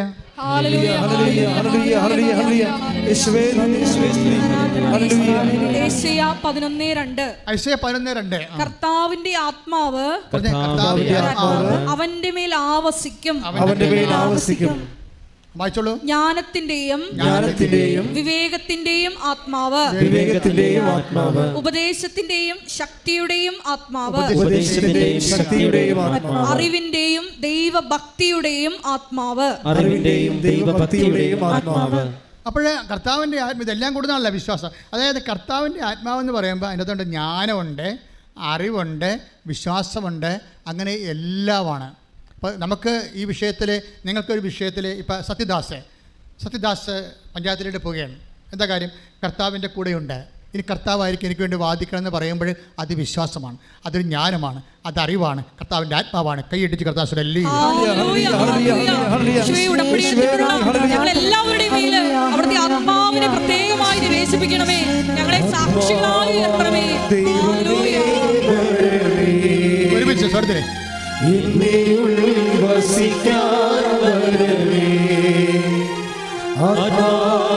ദൈവമേ വരണമേ, എന്റെ ഉള്ളിൽ വസിക്കാൻ വരണമേ.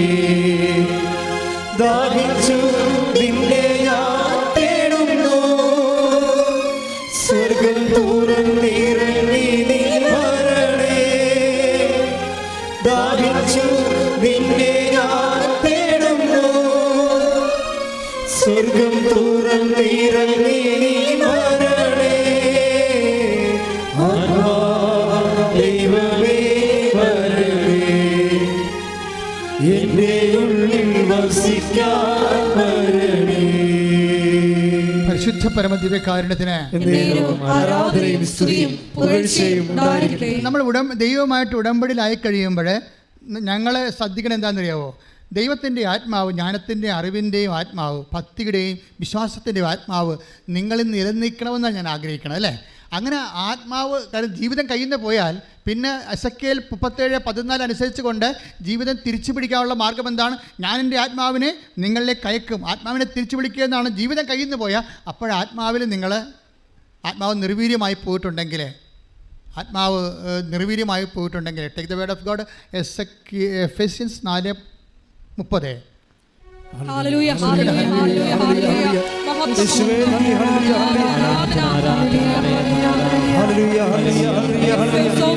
ഹല്ലേലൂയ ഹല്ലേലൂയ. എഫെസ്യൻസ് 4:30. രക്ഷയുടെ ദിനത്തിനു വേണ്ടി നിങ്ങളെ മുദ്രിതരാക്കിയ ദൈവത്തിന്റെ പരിശുദ്ധാത്മാവിനെ വേദനിപ്പിക്കരുത്. അതാണ്. അപ്പം നമ്മൾ എപ്പോഴും ഇൻട്രോസ്പെക്ട് ചെയ്യേണ്ട ഒരു കാര്യമാണ്, എന്നിലുള്ള പരിശുദ്ധാത്മാവ് സാഡ് ആണോ എന്ന് നോക്കണം. മനസ്സിലായില്ലേ? അങ്ങനെ വന്നാൽ ആത്മാവ് ഇറങ്ങിപ്പോകും, വർക്കിംഗ് കണ്ടീഷൻ ആകത്തില്ല. ആത്മാവ് സാഡാണെന്ന് നോക്കണം, ദുഃഖിപ്പിക്കരുത്. കാര്യം ആത്മാവ് ഒരു വ്യക്തി ആയതുകൊണ്ടാണ്. നമുക്കറിയാമല്ലോ നമ്മൾ ത്രിത്വിക ദൈവത്തിലാണ് വിശ്വസിക്കുന്നത്. ഒരേ സമയത്ത് സത്തയിൽ ഏകനും വ്യക്തിത്വത്തിൽ മൂന്നുമാണ്. സത്തയിൽ ഏകനാണ്, വ്യക്തിത്വത്തിൽ മൂന്നാണ്. നമുക്കൊരു ഐസ് കട്ട പോലെ നമുക്ക് മനസ്സിലാക്കാതെ, ഐസ് കട്ടയായിട്ടിരിക്കും അല്ലേ? ഐസ് കട്ടയായിട്ടിരിക്കും, വെള്ളം ഇറ്റിറ്റ് വീഴുന്നുണ്ടാകും, അപ്പോൾ ദ്രാവകമായി അതിൽ നിന്ന് വാതകം മേലോട്ട് പോകണ്ടാകും, ഇല്ലേ? അപ്പോൾ എല്ലാ സ്ഥലത്തിലും ഒരു 3 വ്യക്തിത്വം ഇവിടെ കാണുന്നുണ്ട്. അതേസമയം സത്തരി സംഭവം എച്ചിട്ടുവാണ്. മുകളിലോട്ട് പോകുന്ന വായുവും താഴേക്ക് വീഴുന്ന വെള്ളവും കരമായിട്ടിരിക്കണം, എല്ലാം ബേസിക്കായിട്ട് എച്ചിട്ടുവാണ്. എന്ന് പറഞ്ഞ പോലെ ഇതിൻ്റെ ദൈവം ഒരു പരിശുദ്ധാത്മാവ് ഒരു വ്യക്തിയായിട്ടാണ് നിങ്ങൾ ഇരിക്കുന്നത്. അതുകൊണ്ടാണ് വേദനിപ്പിക്കരുത് എന്ന് പറഞ്ഞത്. മനസ്സിലായില്ലേ? പരിശുദ്ധാത്മാവ് ശക്തിയുമാണ്, അതേസമയം തന്നെ സത്തയിൽ ദൈവം. യേശുക്രിസ്തുവിനെക്കുറിച്ചും പിതാവിനെക്കുറിച്ചും അതുപോലെ തന്നെ പരിശുദ്ധാത്മാവിനെക്കുറിച്ചും പറയുന്നത് എന്താണ്? ദൈവം ബേസിക്കായിട്ട് സത്തയിൽ ശക്തിയാണ്. അതായത് ദൈവത്തിൻ്റെ ജ്ഞാനവും 1 Corinthians 1:24 ദൈവത്തിൻ്റെ ജ്ഞാനവും ദൈവത്തിൻ്റെ ശക്തിയുമായ യേശുക്രിസ്തു. അതുകൊണ്ടാണ് അപ്പോൾ സ്വാഭാവികമായിട്ട് യേശുക്രിസ്തു ഒരു വ്യക്തിയാണ്, അതേസമയത്ത് ശക്തിയാണ്, കാരണം ദൈവമായതുകൊണ്ടാണ്. അതേസമയം തന്നെ പരിശുദ്ധാത്മാവ് ഉന്നതങ്ങളിൽ നിന്ന് ശക്തി ധരിക്കുന്നവർ നിങ്ങൾ ജെറുസലേം വിട്ടു പോകരുത്. ഉന്നതങ്ങളിൽ നിന്ന് ശക്തി, അത് പരിശുദ്ധാത്മാവ് ഒരു വ്യക്തിയാണ്. അതേസമയം തന്നെ നടപടി പുസ്തകത്തിന് 1:8 അനുസരിച്ച് പരിശുദ്ധാത്മാവ് ശക്തിയാണ്. അപ്പോൾ പരിശുദ്ധാത്മാവ് നടപടി പുസ്തകത്തിന് 1:4 പരിശുദ്ധാത്മാവ് ശക്തിയാണ്. പിതാവിൻ്റെ വലതുവശത്തിരിക്കുമെന്ന് പറയുമ്പോൾ പിതാവിൻ്റെ മനുഷ്യപുത്രൻ ശക്തിയുടെ വലതുവശത്തിരിക്കുമെന്ന് ഈശോ പറയുമ്പോൾ പിതാവ് ശക്തിയാണ്. സത്തയിൽ ശക്തിയായ ദൈവമാണ്. വ്യക്തിപരമായ പരിശുദ്ധാത്മാവിൽ നമ്മൾ വ്യക്തിയായി നമ്മൾ വസിക്കുമ്പോൾ സ്വാഭാവികമായിട്ട് ശക്തിയായതുകൊണ്ട് തന്നെ നിർവീര്യമാകാനുള്ള സാധ്യതയുണ്ട്. പരിശുദ്ധാത്മാവ് നിർവീര്യമാക്കാനുള്ള സാധ്യത നമ്മൾ ഉടമ്പടിക്കാലം മുൻകൂട്ടി കാണണം. 1 Thessalonians 5:19 എടുത്ത് ശ്രദ്ധിക്കട്ടെ. ഹല്ലേലൂയ ഹല്ലേലൂയ തെസ്സലോനിക്ക 5:19. 1 Thessalonians 5:19 ആത്മാവിനെ നിങ്ങൾ നിർവീര്യമാക്കരുത്. ടച്ച് പോയിന്റ് എന്താ പറഞ്ഞത്? നിങ്ങൾ പറഞ്ഞേ, ആത്മാവിനെ നിങ്ങൾ നിർവീര്യമാക്കരുത്. അപ്പൊ നിർവീര്യമാക്കുന്ന വെച്ച് കഴിഞ്ഞാൽ ശക്തി ആയതുകൊണ്ടാണ് നിർവീര്യമാക്കരുതെന്ന് പറയണത്. 1 Thessalonians 5:19. പക്ഷേ വ്യക്തിയായത് കൊണ്ടാണ് വേദനിപ്പിക്കരുതെന്ന് പറയണത്. എഫെസ്യൻസ് 4:30. അതേസമയം അതുകൊണ്ട് ശക്തിയും വ്യക്തിയുമായ പരിശുദ്ധാത്മാവ് നിങ്ങളിൽ വസിക്കുന്നതാണ്. അതേതാണ്? എസെക്കിയേലിന്റെ 37:14 നിങ്ങൾ ജീവിതം കൈമോശം വന്നു പോയാൽ ശക്തിയും അതുപോലെ തന്നെ വ്യക്തിയുമായ പരിശുദ്ധാത്മാവിനെ നിങ്ങളിലേക്ക് ഞാൻ നിക്ഷേപിക്കുമെന്ന്. കൈയിട്ടിച്ച് കർത്താവിനെ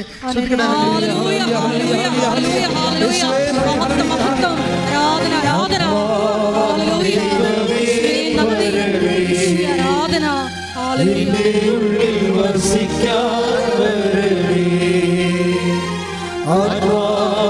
ദൈവമേ വരണേ, എന്റെ ഉള്ളിൽ വസിക്കാൻ വരണേ. പരിശുദ്ധ പരമദിവ്യകാരുണ്യത്തിന് ആരാധനയും സ്തുതിയും പുകഴ്ചയും ഉണ്ടായിരിക്കട്ടെ. അപ്പോൾ പരിശുദ്ധാത്മാവ് ഒരേ സമയം തന്നെ വ്യക്തിയും ശക്തിയുമായതുകൊണ്ട് എന്തുകൊണ്ടാണ് ഈ പരിശുദ്ധാത്മാവിലേക്ക് ഇപ്പോൾ ടോക്ക് വരാൻ കാരണം എന്താണ്? എസെക്കിയേൽ 37:14 ജീവിതം കൈമോശം വന്നു പോയാൽ ഞാൻ എൻ്റെ ആത്മാവിനെ നിങ്ങളിലേക്ക് നിക്ഷേപിച്ചിട്ടാണ് ജീവിതം തിരിച്ചു പിടിക്കുന്നത്. അപ്പോൾ ഉടമ്പടിയിലൂടെ നിങ്ങൾക്ക് ലഭിക്കുന്ന ജീവിതം തിരിച്ചു പിടിക്കലാണ്. അതിൽ നിങ്ങൾക്ക് അടിസ്ഥാനപരമായിട്ട് ദൈവം എന്താ ചെയ്യണത്? ഉടമ്പടി എടുക്കുക, നിങ്ങൾ പരിശുദ്ധാത്മാവ് നിങ്ങളിലേക്ക് നിക്ഷേപിക്കപ്പെടുകയാണ് ചെയ്യണത്. വ്യക്തി ശക്തിമായ ആത്മാവ് നിങ്ങളുടെ കൂടെ വസിക്കുകയാണ് ചെയ്യണത്. അപ്പോഴെന്താ സംഭവിക്കുന്നത്? ഈ പരിശുദ്ധാത്മാവ് വേദനിക്കാതിരിക്കാനും നിർവീര്യമായി, ഇപ്പോൾ പരിശുദ്ധാത്മാവ് എഫെസ്യസ് 4:30 അനുസരിച്ച് വേദനിക്കാതിരിക്കാനും പരിശുദ്ധാത്മാവ് 1 Thessalonians 5:19 അനുസരിച്ച് നിർവീര്യമാകാതിരിക്കാനും നമ്മൾ എന്താണ് ചെയ്യേണ്ടത്? ഫിലിപ്പിയർ 4:14. Take the bed up. ഫിലിപ്പിയർ 2:14.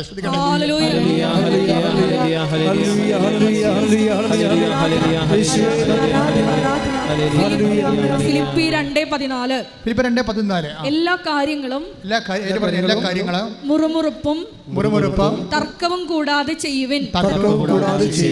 അങ്ങനെ നിങ്ങൾ നിർദോഷരും നിഷ്കളങ്കരുമായി തീർന്ന് വഴിപിഴച്ചതും വക്രതയുള്ളതുമായ തലമുറയുടെ ഇടയിൽ കുറ്റമറ്റ ദൈവമക്കളാവട്ടെ. പരിശുദ്ധാത്മാവ് നമ്മളെ വ്യക്തിയായും ശക്തിയായും പുലരാൻ വേണ്ടി നമ്മൾ ബേസിക്കായിട്ട് ചെയ്യേണ്ടത് എന്താണ്? കുറ്റമറ്റ ദൈവമക്കളായിട്ട് കാര്യമില്ല. പിന്നെന്താണ്? കുറ്റമറ്റ ദൈവമക്കളായാൽ മാത്രമേ ആത്മാവിന് പ്രവർത്തിക്കാൻ പറ്റൂ. ആത്മാവിന് നിങ്ങളെ നയിക്കണ്ടേ? ആത്മാവ് ഉണ്ടായാൽ മാത്രം പോരല്ല, ആത്മാവ് നിങ്ങളെ നയിക്കണ്ടേ? എന്താ പറഞ്ഞിരിക്കണത്? ഞാൻ നിങ്ങൾക്ക് മുമ്പേ എൻ്റെ ദൂതനെ അയക്കുമെന്ന് പറഞ്ഞാൽ അത് പരിശുദ്ധാത്മാവാകാം, പരിശുദ്ധ മാലാഖയുമാകാം. അപ്പോൾ നമുക്ക് മുമ്പേ പോകാനും ഞാൻ നിങ്ങൾക്ക് ഇപ്പോൾ നമ്മളെന്താ പറയണത്?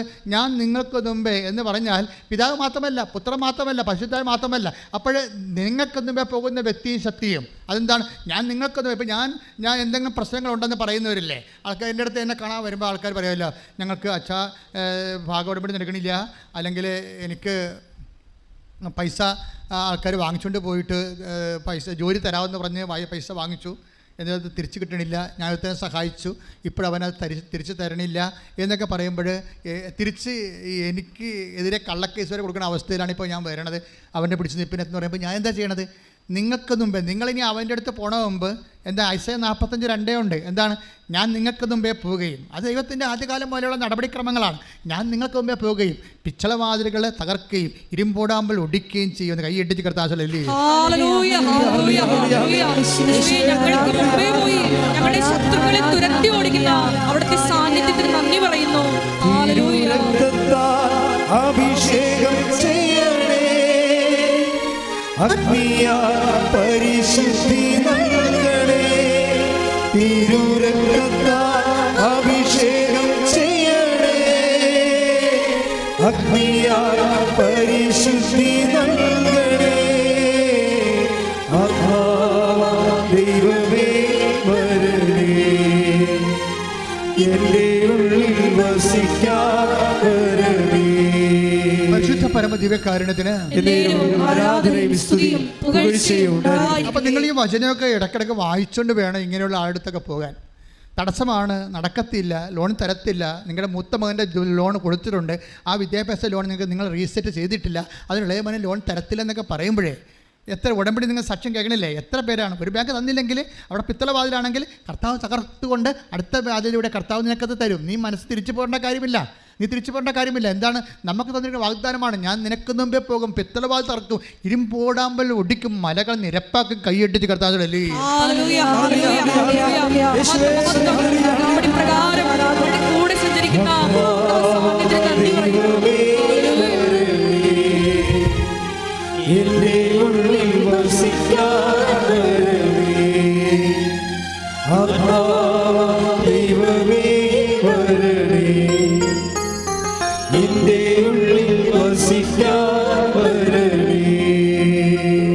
എൻ്റെ മക്കളെ, എന്തുകൊണ്ടാണ് ഇങ്ങനെ സംഭവിക്കുക? ഇതിൻ്റെ മെക്കാനിസം ഡൈനാമിക്സ് ഒക്കെ അറിഞ്ഞിരിക്കണം. ഇപ്പോൾ ഈ വചനം എങ്ങനെയാണ് ഇപ്പോൾ പരിശുദ്ധാത്മ നയിച്ചുകൊണ്ട് പോണത്? അതായത് ഒന്ന് എസെക്കിയേൽ ഇവിടുന്ന് കിട്ടിയത്. ഇപ്പോൾ ഞാൻ ഇവിടെ വന്നപ്പോൾ ദേശീയ ഇതൊക്കെ പറയണത് നേരത്തെ പറഞ്ഞല്ലോ. എസെക്കിയേൽ 37:14 എന്താ പറയണത്? നിങ്ങളുടെ ലൈഫ് നഷ്ടപ്പെട്ടാൽ ഞാൻ റീഇൻസ്റ്റേറ്റ് ചെയ്യും. എങ്ങനെയാണ്? ഞാൻ എൻ്റെ ആത്മാവ് നിങ്ങളുടെ കയക്കുമെന്ന് പറയാം അല്ലേ? അപ്പോൾ ആത്മാവ് വന്നാലും ഒരു പ്രശ്നമുണ്ട്. എന്താ കാര്യം? ആത്മാവിനാൽ നമ്മൾ നയിക്കപ്പെടണ്ടേ? ആത്മാവിനാൽ നയിക്കപ്പെടുമ്പോഴാണ് എന്താ ഇപ്പോൾ ഉദാഹരണത്തിന് റോമർ 8:14 എടുത്ത് ശ്രദ്ധിക്കട്ടെ. ഹല്ലേലൂയ ഹല്ലേലൂയ ഹല്ലേലൂയ ഹല്ലേലൂയ ഹല്ലേലൂയ ഹല്ലേലൂയ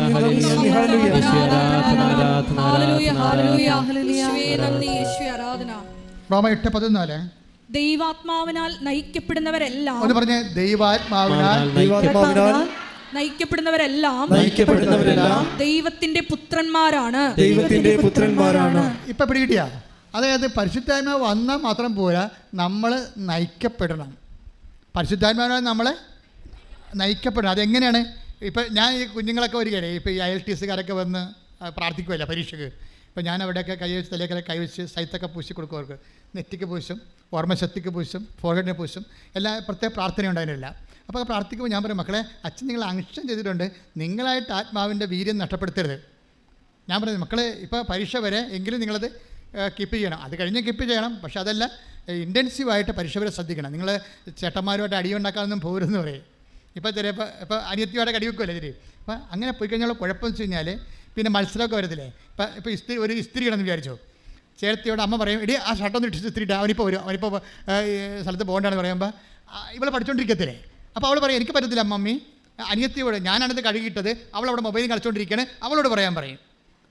അപ്പോൾ അവൾ പറയും, ഞാൻ വേറെ ജോലി ചെയ്തിട്ടുണ്ട്, അതുകൊണ്ട് ചേച്ചിയോട് പറയാൻ പറയും. ഇവർ തമ്മിൽ മത്സരമാകും. പക്ഷേ പ്രശ്നം എന്താണ്? ആത്മാവ് നിർവീര്യമാകും. അതുകൊണ്ടാണ് ഫിലിപ്പ് 2:14 എടുത്ത് ശ്രദ്ധിക്കട്ടെ.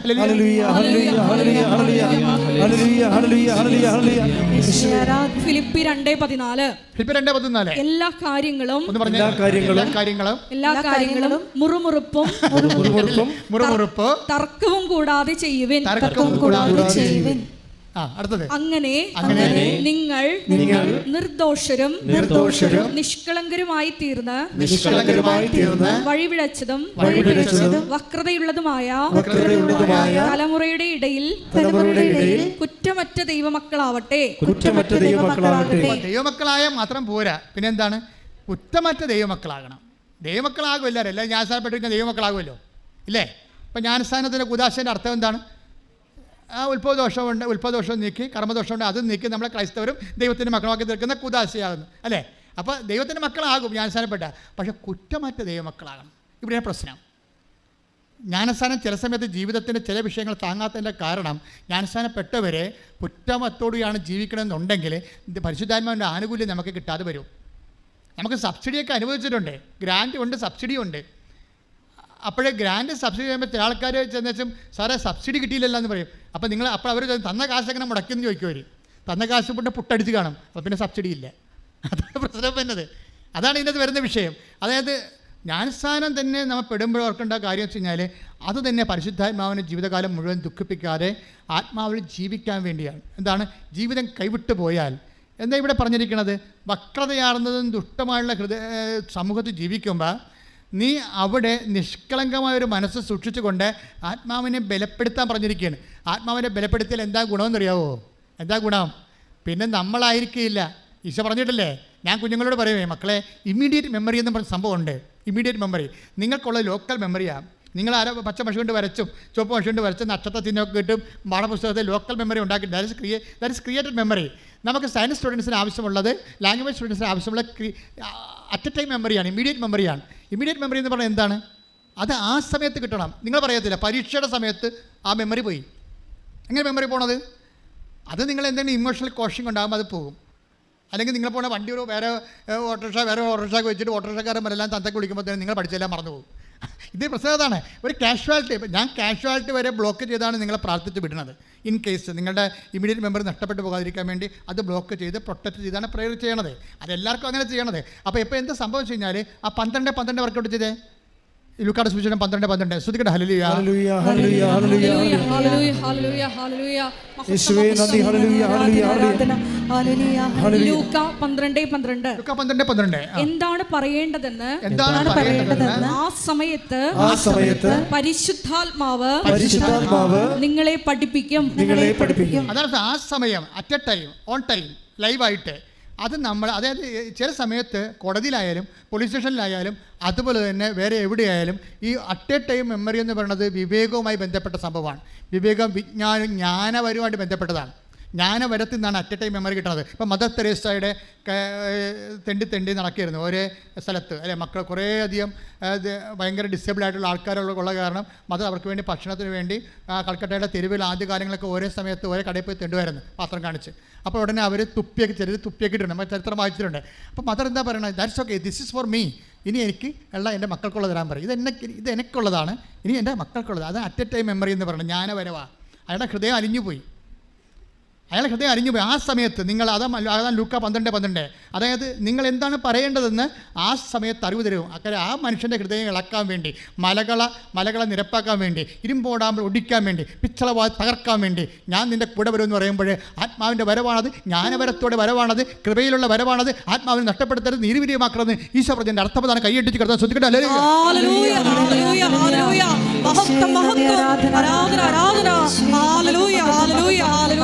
പരിശുദ്ധാത്മാവേ, പരിശുദ്ധാത്മാവേ, പരിശുദ്ധാത്മാവേ, പരിശുദ്ധാത്മാവേ, വരിക വരിക ഞങ്ങളിൽ നീ, പരിശുദ്ധാത്മാവേ. ഒരുമിച്ച് പാടുക, ഇരപ്പനെ പോലെ. വരിക വരിക ഞങ്ങളിൽ നീ, പരിശുദ്ധാത്മാവേ, പരിശുദ്ധാത്മാവേ, പരിശുദ്ധാത്മാവേ, വരിക വരിക ഞങ്ങളിൽ നീ,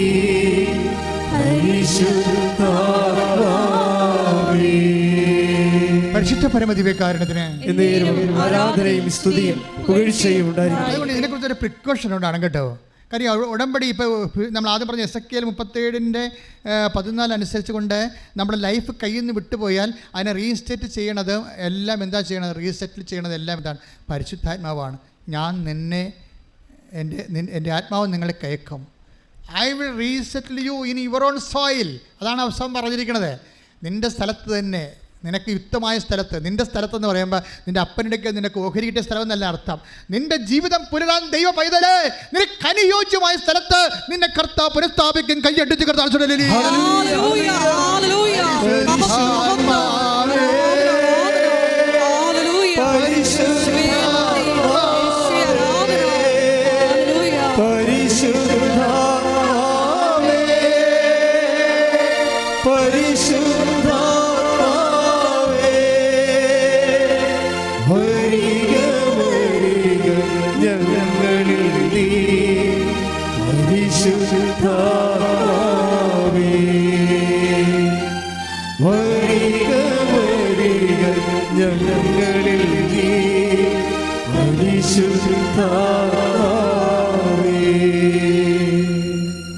എസെക്കിയേൽ 37:14 എൻ്റെ ആത്മാവിനെ പറഞ്ഞേ, എൻ്റെ ആത്മാവിനെ ഞാൻ നിങ്ങളെ നിവേശിപ്പിക്കാം, നിങ്ങൾ ജീവിക്കാം, ഞാൻ നിങ്ങളെ നിങ്ങളുടെ സ്വന്തം ദേശത്ത്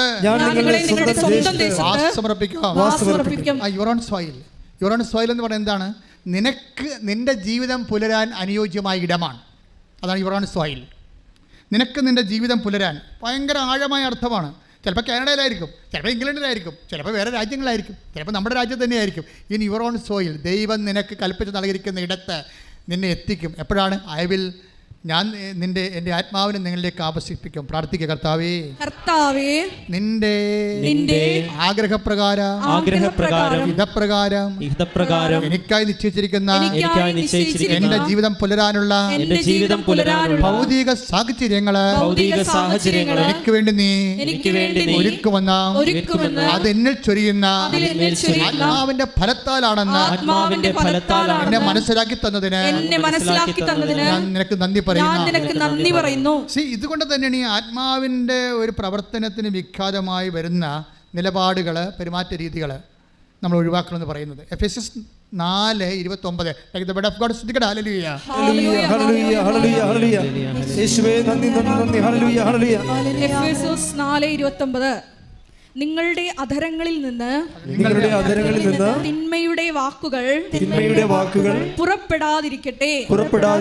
അതാണ് പ്രശ്നം. നിങ്ങളുടെ അധരങ്ങളിൽ നിന്ന് തിന്മയുടെ വാക്കുകൾ പുറപ്പെടാതിരിക്കട്ടെ.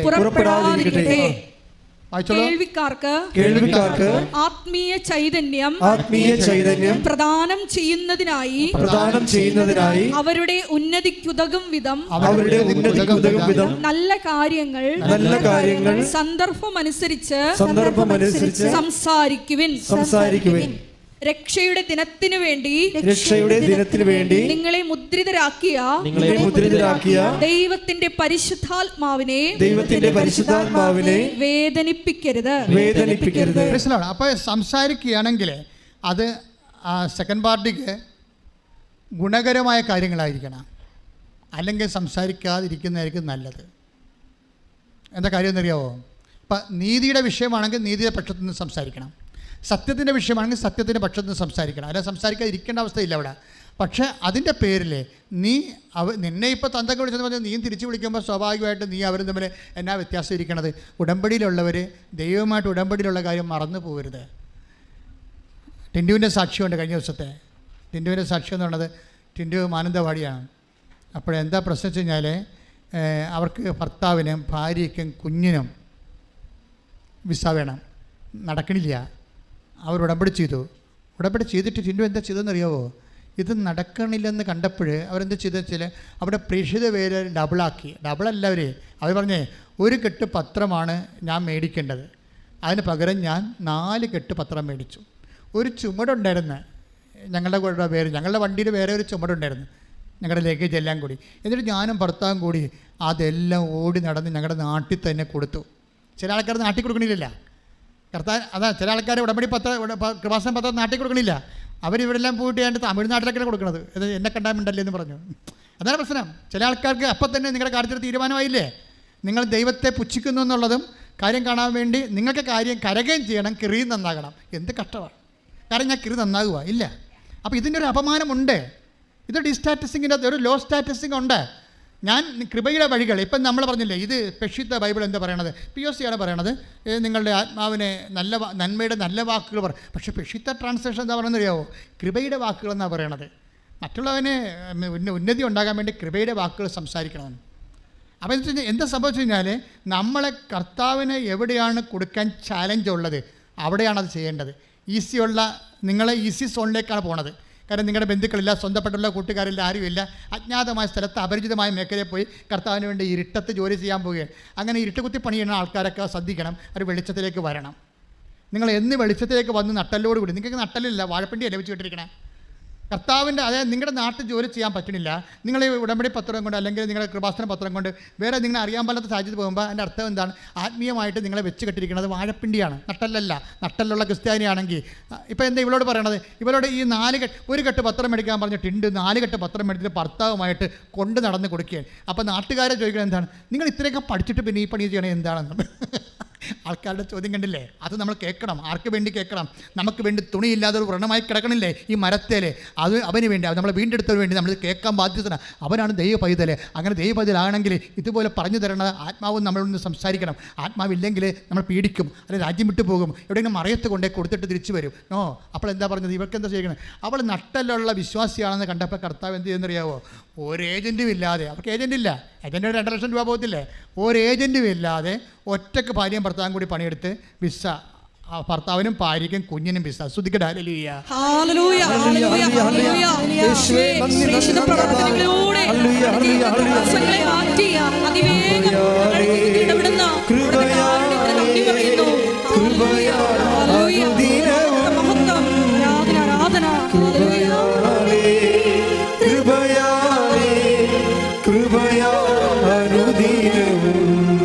പരിശുദ്ധ പരമദിവ്യകാരുണ്യത്തിന് ആരാധനയും സ്തുതിയും പുകഴ്ചയും ഉണ്ടായിരിക്കട്ടെ. നിങ്ങളെ കർത്താവിൻ്റെ ഈ എന്താണ് സായിപ്പിനെ കാണുമ്പോൾ കവാത്ത് മറക്കണം എന്ന് പറഞ്ഞ പോലെ, അതായത് നിങ്ങൾ സ്വന്തം നാട്ടുകാരെയൊക്കെ കണ്ടു കഴിയുമ്പോൾ ഉടനെ വിശ്വാസം മറക്കും. എന്നിട്ട് പിന്നെ അവിടേക്ക് ഒന്ന് മുങ്ങിയിട്ട് വേറെ രാജ്യത്ത് പോയി നിങ്ങളെ പരിചയമുള്ള സ്ഥലത്ത് പോയി പ്രേക്ഷിത വരെ ചെയ്യും. ഇതൊരു നട്ടലില്ലായ്മയാണ് ശരിക്കും. നട്ടലോടുകൂടി കർത്താവിൻ്റെ തിരുസന്നിധി വന്നിട്ട് ഞാൻ വിശ്വാസിയാണ് എന്ന് ഏറ്റു പറയുന്ന സമയത്ത് വെച്ച് ദൈവം നിങ്ങളെ ഏറ്റെടുക്കും. കൈയിടിച്ച് കർത്താവ്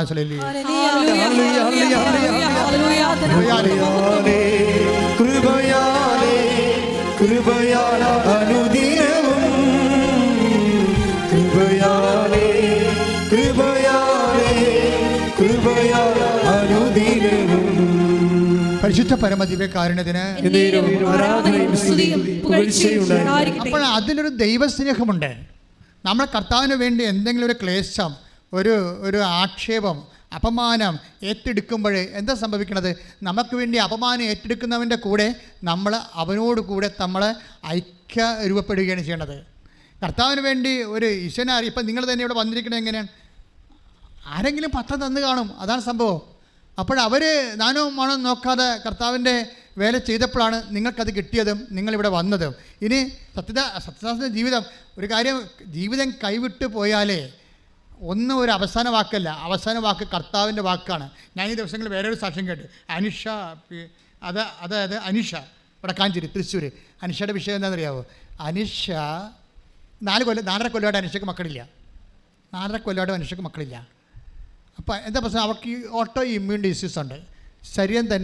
ശരീരത്തിന് തിന്നുന്ന ഒരു തരം സംഭവമാണ്, മരുന്നില്ല അതിന്. അപ്പം അതിന് ജീവിതം അത് കോശങ്ങൾ ദ്രവിക്കാതിരിക്കാനും കോശങ്ങൾ തന്നെ കോശത്തെ തിന്നാതിരിക്കാൻ വേണ്ടി ഒരു പ്രതിരോധ മരുന്നുണ്ട്. അതിങ്ങനെ കഴിച്ചു വരുമ്പോൾ പിന്നെ വേറൊരു ശരീരമായി മാറും. അപ്പോൾ ഇങ്ങനെ അതുകൊണ്ട് ഇതിന് പ്രഗ്നൻ്റ് ആകാനൊന്നും പറ്റത്തില്ല. അപ്പോൾ ഡോക്ടർ പറഞ്ഞ് പ്രഗ്നൻ്റ് ആകാൻ പറ്റത്തില്ല, മരുന്ന് നിർത്തിയാൽ നീ മരിക്കും, മരുന്ന് നിർത്തിയില്ലെങ്കിൽ കൊച്ചു മരിക്കും. അപ്പോൾ അതുകൊണ്ട് പ്രഗ്നൻ്റ് ആകാൻ പറ്റത്തില്ലെന്ന് പറയും. അപ്പോൾ പ്രഗ്നൻ്റ് ആകാൻ പറ്റത്തില്ലെന്ന് മനുഷ്യർ പറയുമ്പോൾ അവരെന്താ ചെയ്യണത്? അവർ വന്നിട്ട് ഉടമ്പടി ചെയ്യും. ഉടമ്പടി ചെയ്യുമ്പോൾ എന്താണ്? അമ്മ ഇന്നിപ്പോൾ കേരളത്തിൽ ആരെയും ഇങ്ങനെ ഉമ്മാക്കി കാണിച്ച് പേടിപ്പിക്കാൻ പറ്റത്തില്ല. കേരളത്തിലുള്ളവർ വിശ്വാസമുള്ളവരാണ്. അതെന്താ പറയുക? അവർ പറയും ഞങ്ങൾ അമ്മയുടെ അടുത്ത് ഇത് കാണട്ടെ, അമ്മയെ കണ്ട് സംസാരിക്കട്ടെ എന്ന് പറയും. അപ്പോൾ എൻ്റെ അടുത്ത് ഇവിടെ വന്നു ഞാൻ പറഞ്ഞു നീ ഒരു പണി ചെയ്യും, ഞാൻ മരുന്ന് നിർത്താൻ നിൽക്കണ്ട, അത് പ്രശ്നമൊന്നുമില്ല, ഉടമ്പടിത്തേലും വയറ്റത്തേക്കാൻ പറയും. ഉടമ്പടിത്തേലും ആ സാക്ഷി നിങ്ങൾ കേൾക്കണം. അപ്പോൾ എന്നെ സംഭവിച്ചിരിക്കണമെന്ന് വെച്ച് കഴിഞ്ഞാൽ ഇപ്പോഴവളെ ഇരട്ട പ്രസവിച്ചിരിക്കണം. ശ്രുതികട ഹല്ലേലൂയ. അതാണ് ഞാൻ നിങ്ങൾ സാക്ഷ്യങ്ങൾ കേൾക്കണം. സാക്ഷ്യം കേട്ടിട്ട് അത് 2 കൊച്ചുങ്ങളായപ്പോൾ ഡോക്ടർ പറഞ്ഞു അത് സിസേറിയനാണെന്ന് പറഞ്ഞു. അപ്പോൾ അവൾ പറഞ്ഞു സിസേറിയൻ അല്ല, ഇത് സിസേറിയൻ അല്ല. എന്താ പറഞ്ഞാൽ അവിടെ മാതാവ് ഉള്ളിൽ നിന്ന് പറയുന്നുണ്ട് സിസേറിയൻ അല്ല, 8ാം മാസത്തിൽ നിന്ന് 2 കുഞ്ഞുങ്ങളെയും പ്രസവിപ്പിക്കുമെന്ന് പറഞ്ഞു. 2 പേർ നോർമലായിട്ട്. ഈ മനുഷ്യന്മാരുടെ വിശ്വാസം പഴയ കാലത്തിനേക്കാൾ ശരിക്കും കൂടിയുണ്ട്. ഉടമ്പടിയുടെ ഒരു കാലം വന്നപ്പോൾ പണ്ടത്തെ ഇന്ന് നമ്മൾ ഓരോ സബ്ജക്റ്റ് വൈസ് വിശ്വാസം പ്രയോഗിക്കുകയല്ലേ ആൾക്കാർ. അതിന് കറസ്പോണ്ടിങ് വേർഡ് ഓഫ് ഗോഡ് ചെയ്യുന്ന ആ വിഷയത്തിൽ ഉള്ള എന്താണെന്ന് നോക്കിയിട്ട് അത് ചെലുത്തുകയാണ്. അപ്പോൾ വിശ്വാസം പ്രയോഗിക്കുന്ന ഒരു കാലമാണിത്. ഇപ്പം നമ്മളെപ്പോഴും നമ്മൾ ശ്രദ്ധിക്കണം എന്താണ്? ഉടമ്പടിയുടെ മെയിൻ സംഭവം എന്താണ്? പ്രസൻസ് അല്ലേ, ദൈവത്തിൻ്റെ സാന്നിധ്യമല്ലേ. അപ്പോൾ ദൈവത്തിൻ്റെ സാന്നിധ്യം എങ്ങനെയാണ് കിട്ടണത്? നമുക്ക് ദൈവത്തിൻ്റെ സാന്നിധ്യം കിട്ടുന്നത് സൽപ്രവർത്തികളിലൂടെയാണ്. നീ സൽപ്രവൃത്തി ചെയ്യുമ്പോൾ ഓട്ടോമാറ്റിക്കായിട്ട് ദൈവത്തിൻ്റെ സാന്നിധ്യം എന്താ? തോബിത്ത് എന്താ പറയണത്? 12:12 ശ്രുതികട ഹല്ലേലൂയ. 12:13 തോബിത്ത് 12:13 ഭക്ഷണമേശയിൽ നിന്ന് എഴുന്നേറ്റ് ചെന്ന് പറഞ്ഞേ. ഭക്ഷണമേശയിൽ നിന്ന് എഴുന്നേറ്റ് ചെന്ന് മൃതദേഹം സംസ്കരിക്കാൻ മടിക്കാതിരുന്ന നിന്റെ സത്പ്രവൃത്തി എനിക്ക് അജ്ഞാതമായിരുന്നില്ല. ഞാൻ നിന്നോടൊപ്പം ഉണ്ടായിരുന്നു.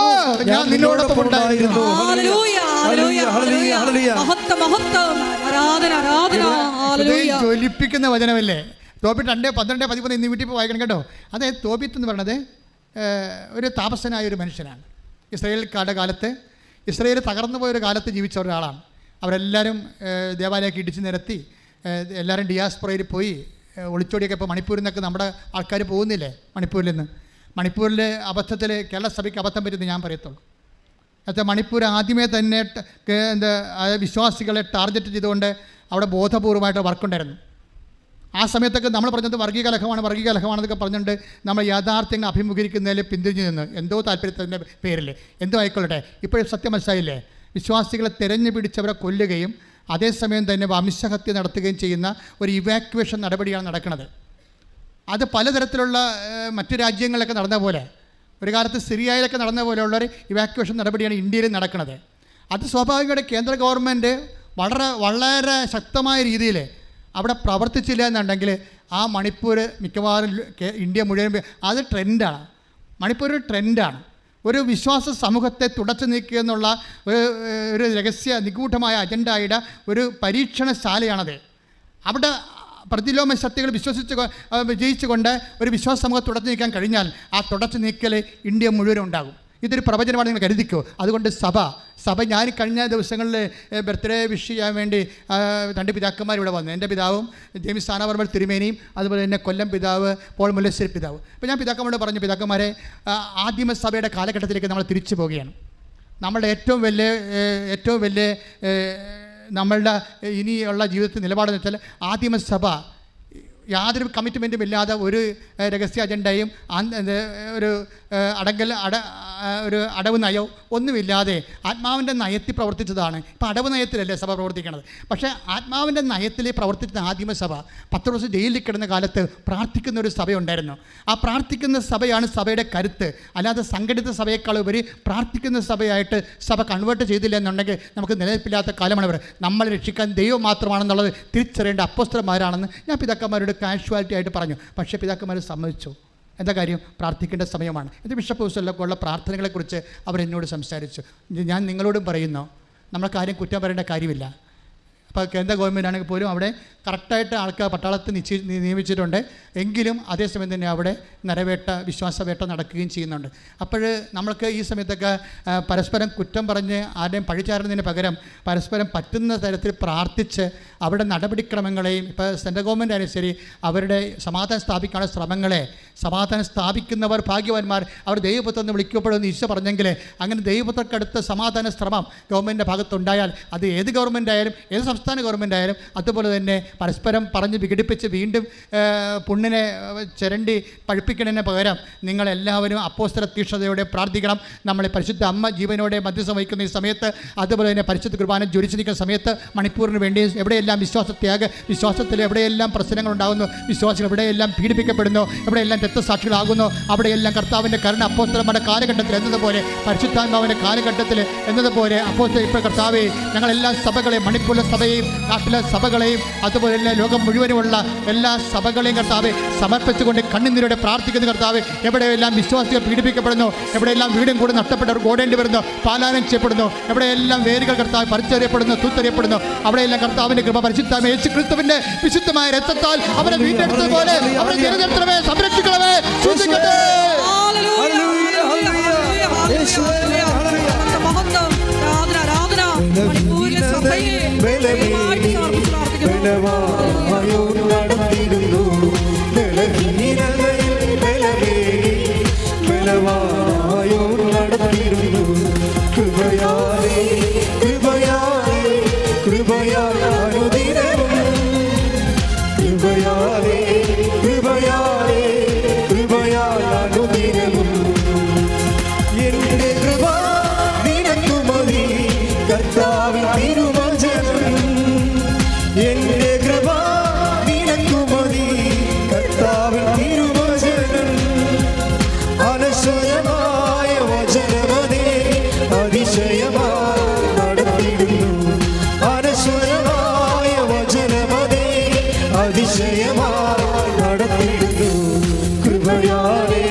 അപ്പോൾ സൽപ്രവൃത്തികൾ ചെയ്യുമ്പോൾ, ഇപ്പോൾ ഉടമ്പടിയിൽ 40% സൽപ്രവൃത്തികളുണ്ട്, 40% ജീവകാരുണ്യ പ്രവൃത്തികളും 40% സുവിശേഷ പ്രവൃത്തികളാണ് ഉള്ളത്.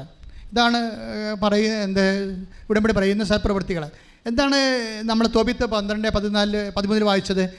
നിൻ്റെ സൽപ്രവൃത്തികൾ എനിക്ക് അജ്ഞാതമായിരുന്നില്ല. മനസ്സിലായില്ലേ? അപ്പോഴേ തോബിത്ത് എന്താ ചെയ്തത്? ഒരു പെന്തക്കോസ്താ തിരുനാൾ ദിവസമാണ്. വിഭവസമർത്ഥമായ ഭക്ഷണം കൊണ്ട് മേശ നിറഞ്ഞിരിക്കുക. അപ്പോൾ ഉച്ചക്ക് ഊണ് കഴിക്കാൻ വന്നപ്പോൾ കൊച്ചു തോബിയോട് പറഞ്ഞു, നമ്മുടെ ആൾക്കാർ വല്ലതും ഉണ്ടെങ്കിൽ നീ വിളിച്ചോണ്ട് വാ, അവർ വരുന്നിടത്തോളം കാലം ഞാൻ ഭക്ഷണം കഴിക്കാതിരിക്കാം. മനസ്സിലായില്ലേ? കണ്ടില്ലേ? യേശുക്രിസ്തുവിന് മുമ്പുള്ള നല്ല മനുഷ്യരെക്കുറിച്ച് കണ്ടില്ലേ? തോബി, ദൈവത്തെ അറിയുന്ന മക്കൾ. പെന്തക്കോസ്താ ദിവസമാണ്, യഹൂദൻ്റെ ഏറ്റവും ശക്തമായ ആഘോഷ ദിവസമാണ്. അപ്പോൾ വിഭവസമർത്ഥമായ ഭക്ഷണം കൊണ്ട് മേശ നിറഞ്ഞിരിക്കുമ്പോൾ തോബി ഉച്ചക്ക് ഭക്ഷണം കഴിക്കാൻ വരുമ്പോൾ മകനോട് പറയും, ഞാൻ ഭക്ഷണം കഴിക്കുന്ന മുമ്പ് നമ്മുടെ കൂട്ടത്തിൽ ആരെങ്കിലും പട്ടണങ്ങളിൽ അരഞ്ഞു നടക്കുന്നുണ്ടെങ്കിൽ അവരെ വിളിച്ചോണ്ട് വാ, അവർ വരുന്നവരെ ഞാൻ ഭക്ഷണം കഴിക്കാതിരിക്കാം. ഓ, എന്തൊരു മനസ്സാണ്, എന്തൊരു സഹോദര സ്നേഹമാണ്. അപ്പോൾ ഉടനെ അവൻ പോകുമ്പോൾ അവൻ പോയിട്ട് പെട്ടെന്ന് പട്ടണത്തിൽ പോയി നോക്കിയിട്ട് പോയി അണച്ച് പെട്ടെന്ന് വരും. എന്താ പറഞ്ഞു പറയും, ഒരു മൃഗത്തെ നമ്മുടെ കൂട്ടത്തിൽ ഒരാളെ കൊന്നിട്ടിരിക്കണം അവിടെ. അയ്യോ എന്ന് പറയുമ്പോൾ അപ്പോഴ് ഞാൻ ഭക്ഷണം തൊട്ട് നോക്കുക പോലും ചെയ്യാതെ അങ്ങോട്ട് ഓടിയെന്നാണ് ഉച്ചക്ക്. പിന്നെ ആ ആളെ സാപത്തല്ല, മറവ് ചെയ്യാൻ പറ്റത്തില്ല. സൂര്യൻ അസ്തമിക്കത്തോളം കാലം ആ ജഡം മറച്ച് വെച്ചിട്ട് അവിടെ കുത്തിയിരുന്നു. അവിടെയാണ് പ്രശ്നം. അപ്പോൾ സൽപ്രവൃത്തിയാണ്. ഇങ്ങനെ നീ ചെയ്യുന്ന സൽപ്രവൃത്തികൾ അത് രഹസ്യമായാലും എനിക്ക് അജ്ഞാതമല്ലെന്നാണ് കർത്താവിൻ്റെ വചനം. ആ സൽപ്രവൃത്തി മാത്രം വായിച്ച് 13 ശ്രുതികട്ടെ. ഹല്ലേലൂയ, ഹല്ലേലൂയ, ഹല്ലേലൂയ, ഹല്ലേലൂയ. യേശുവേ നന്ദി, നന്ദി, നന്ദി. ഹല്ലേലൂയ, ഹല്ലേലൂയ. ഭക്ഷണമേശയിൽ നിന്ന് എഴുന്നേറ്റ് ചെന്ന് മൃതദേഹം സംസ്കരിക്കാൻ മടിക്കാതിരുന്ന നിന്റെ സൽപ്രവൃത്തി എനിക്ക് അജ്ഞാതമായിരുന്നില്ല, ഞാൻ നിന്നോടൊപ്പം ഉണ്ടായിരുന്നു. ആ സൽപ്രവൃത്തി എനിക്ക് അജ്ഞാതമായിരുന്നില്ല. കാരണം എന്താണ്? ആ സൽപ്രവൃത്തി നീ ചെയ്യുമ്പോൾ ഞാൻ നിന്നോടൊപ്പം ഉണ്ടായിരുന്നു. ഞാൻ നിങ്ങളോട് പറയത്തില്ലേ നിങ്ങൾ രോഗികളെ പോയി കാണണം, ആശുപത്രിയിൽ പോയി കാണണമെന്നൊക്കെ. നിങ്ങൾ നഗ്നന്മാർക്ക് വസ്ത്രം കൊടുക്കണം. അന്ന് ഞാൻ നഗ്നനായിരുന്നു, നിങ്ങളെന്നെ ഉടുപ്പിച്ചു, ഞാൻ എനിക്ക് വിശ്വം നിങ്ങൾക്ക് ഭക്ഷണം തന്നെന്നൊക്കെ പറയുമ്പോൾ നിങ്ങൾ ഭക്ഷണം ഉണ്ടാക്കി എന്തുമാത്രം ആൾക്കാരാണ് ഇന്ന് പാവപ്പെട്ടവർക്ക് കൊടുക്കുന്നത്. പക്ഷേ ഓർക്കുക, അത് ഉടമ്പടി പ്രകാരം കൊടുക്കുമ്പോൾ ഉടമ്പടിയുടെ ഒരു ചിറ്റവൃത്തിയായിട്ട് കണക്കാക്കരുത്. മറിച്ചെന്താണ്, ആ സമയത്തെല്ലാം ദൈവത്തിൻ്റെ സാന്നിധ്യം ഉണ്ടാവും. ഉടമ്പടി ലക്ഷ്യം വെക്കുന്ന ദൈവത്തിൻ്റെ സാന്നിധ്യമാണ്. അത് നമുക്ക് സമർത്ഥമായി ലഭിക്കുന്ന സൽപ്രവൃത്തികളിലൂടെയാണ്. കൈയടിച്ച് കർത്താവ് ഹല്ലേലൂയ, ഹല്ലേലൂയ, ഹല്ലേലൂയ. യേശു ഉടമ്പടി എടുത്തിട്ടുള്ള ഞങ്ങൾക്ക് പുത്തൻ പ്രേക്ഷിത ചൈതന്യം നൽകി ആരുടെ പ്രവൃത്തികൾ ചെയ്യാനുള്ള വലിയ അഭിഷേകം ഈ ആരാധനയിലൂടെ പ്രദാനം ചെയ്യണമേ. ഹല്ലേലൂയ.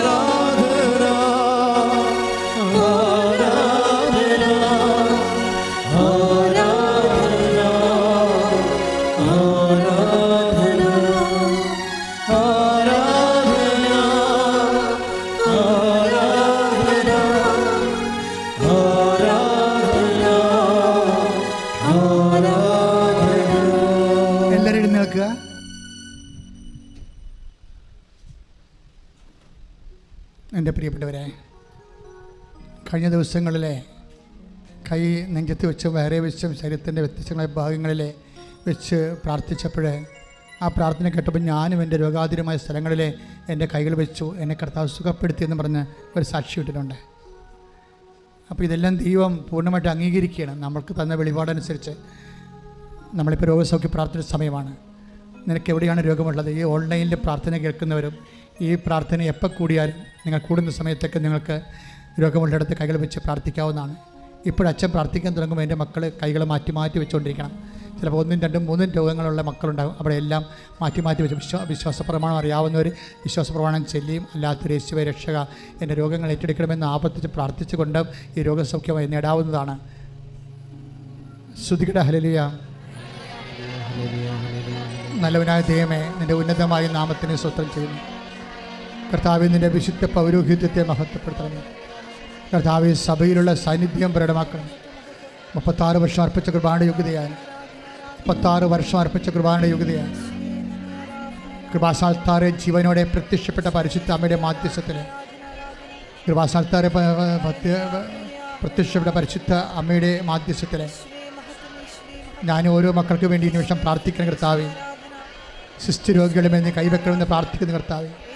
കണ്ണിന് കാഴ്ച മൂടുന്നവരെ കുറയുന്നവരെ കണ്ണുകളെ സ്പർശിക്കുന്ന പ്രാർത്ഥിക്കുന്ന കർത്താവേ. മൂക്കിലെ അടിനോട് രോഗികളെ സ്പർശിക്കുന്ന പ്രാർത്ഥിക്കുന്ന കർത്താവേ.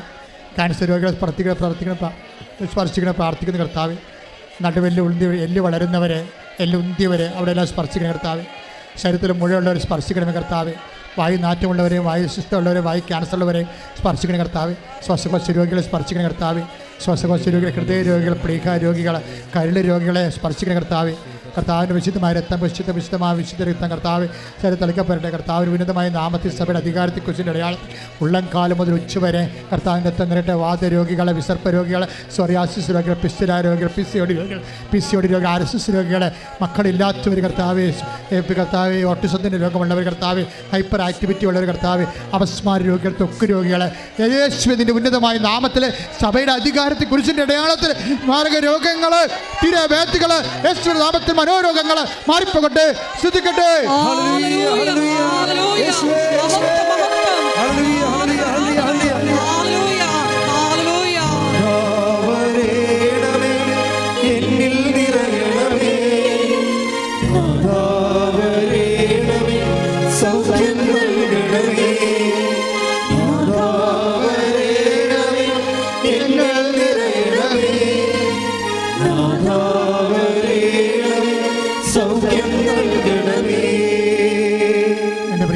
മക്കളില്ലാത്തവർ, വിവാഹം ഒത്തുവരാത്തവർ, സ്ഥലം വിൽക്കാൻ പറ്റാത്തവർ, ജപ്തി നടപടിയെ നേരിടുന്നവർ, ജീവിത പങ്കാളിയെ കാണാത്തവർ, ചിലപ്പോഴേ ചിലരൊക്കെ ഈ ദിവസങ്ങളിൽ പറഞ്ഞായിരുന്നു ഭർത്താവ് കാണാനില്ലെന്ന് പറഞ്ഞ്. അതുപോലെ തന്നെ അകന്ന് താമസിക്കുന്ന ദമ്പതികൾ, ഇപ്പോൾ കേസ് പറഞ്ഞുകൊണ്ടിരിക്കുന്ന ദമ്പതികൾ, എല്ലാവരെയും സമർപ്പിച്ചുകൊണ്ട് പ്രാർത്ഥിക്കുന്ന, കൈകാലുകളെ കൊച്ചി പിടിക്കുന്നവരെ, കൈകാലുകളെ ശോഷിച്ചു പോകുന്നവരെ, തല വലിയ ഉടവിൽ ചെറിയ കുഞ്ഞുങ്ങൾ, ഉടൽ വലിയ തല ചെറിയ കുഞ്ഞുങ്ങൾ, കിടപ്പ് രോഗികളെ കുഞ്ഞുങ്ങൾ, മറിഞ്ഞ് തിരിഞ്ഞ് കിടക്കാത്തവർ, നിരങ്ങാത്ത കുഞ്ഞുങ്ങൾ, ഗർഭിണിയുടെ ഫ്ലൂയിഡ് കെട്ടിക്കിടക്കുന്നവർ, ഗർഭിണികളിൽ കൺവെൻഷൻ രോഗമുള്ളവർ, കുഞ്ഞ് പുറത്തേക്ക് വന്നുകൊണ്ടിരിക്കുന്ന അവസ്ഥയിൽ കിടപ്പ് രോഗികളാണ് ഗർഭിണികൾ, മക്കളില്ലാത്തവർ, കർത്താവ് ഗർഭിണികൾ, ഗർഭസ്ഥ ശിശുക്കൾക്ക് രോഗമുള്ളവർ, കർത്താവ് സ്പർശിക്കണേ കർത്താവ്, മുടി വല്ലാണ്ട് കൊഴിയുന്നവർ, ഉറക്കമില്ലാത്തവർ, ശരീരം ചൂടാകുന്നവർ, എപ്പോഴും കലഹമുള്ള ഭവനങ്ങൾ എല്ലാം കർത്താവെ നീ ഞാൻ നിനക്ക് മുമ്പേ പോവുകയും പിത്തളവാതിൽ തകർക്കുകയും ഇരുമ്പോടാമ്പൽ ഒടുക്കുകയും മലകൾ നിരപ്പാക്കുകയും ചെയ്യുന്ന ദൈവത്തിൻ്റെ ശക്തി ചൈതന്യം നിന്നിലേക്ക് ആവശ്യപ്പെട്ട് കർത്താവിനെ സംരക്ഷിക്കട്ടെ. എല്ലാ വിടുതലും, എല്ലാ സങ്കടങ്ങളും, എല്ലാ വിഷമതകളും, തകർച്ചകളും, തടസ്സങ്ങളും യേശു നാമത്തിൽ നീങ്ങിപ്പോകട്ടെ. ശ്രുതികട്ടെ. എല്ലാ ജീവിത ദുരിതങ്ങളെയും ഈ ആരാധനയുടെ യോഗ്യതയാ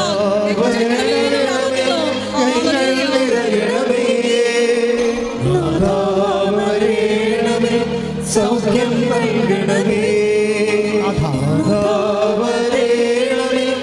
എന്നിൽ നിറയണമേ, സൗഖ്യം നൽകണമേ. എൻ്റെ പ്രിയപ്പെട്ട ഉദ്യമങ്ങളെ സമർപ്പിച്ച് പ്രാർത്ഥിക്കാം.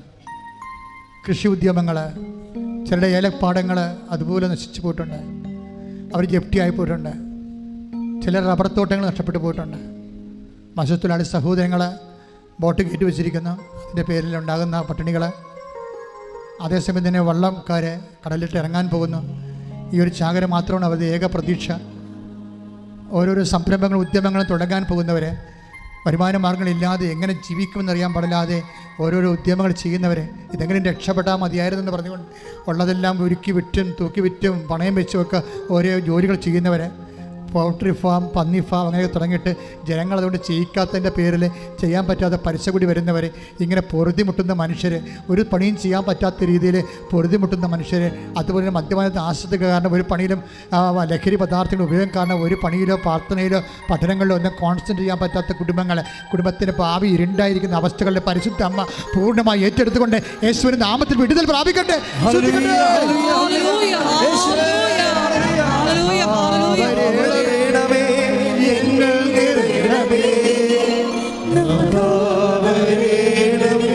സൗഖ്യം നൽകണമേ,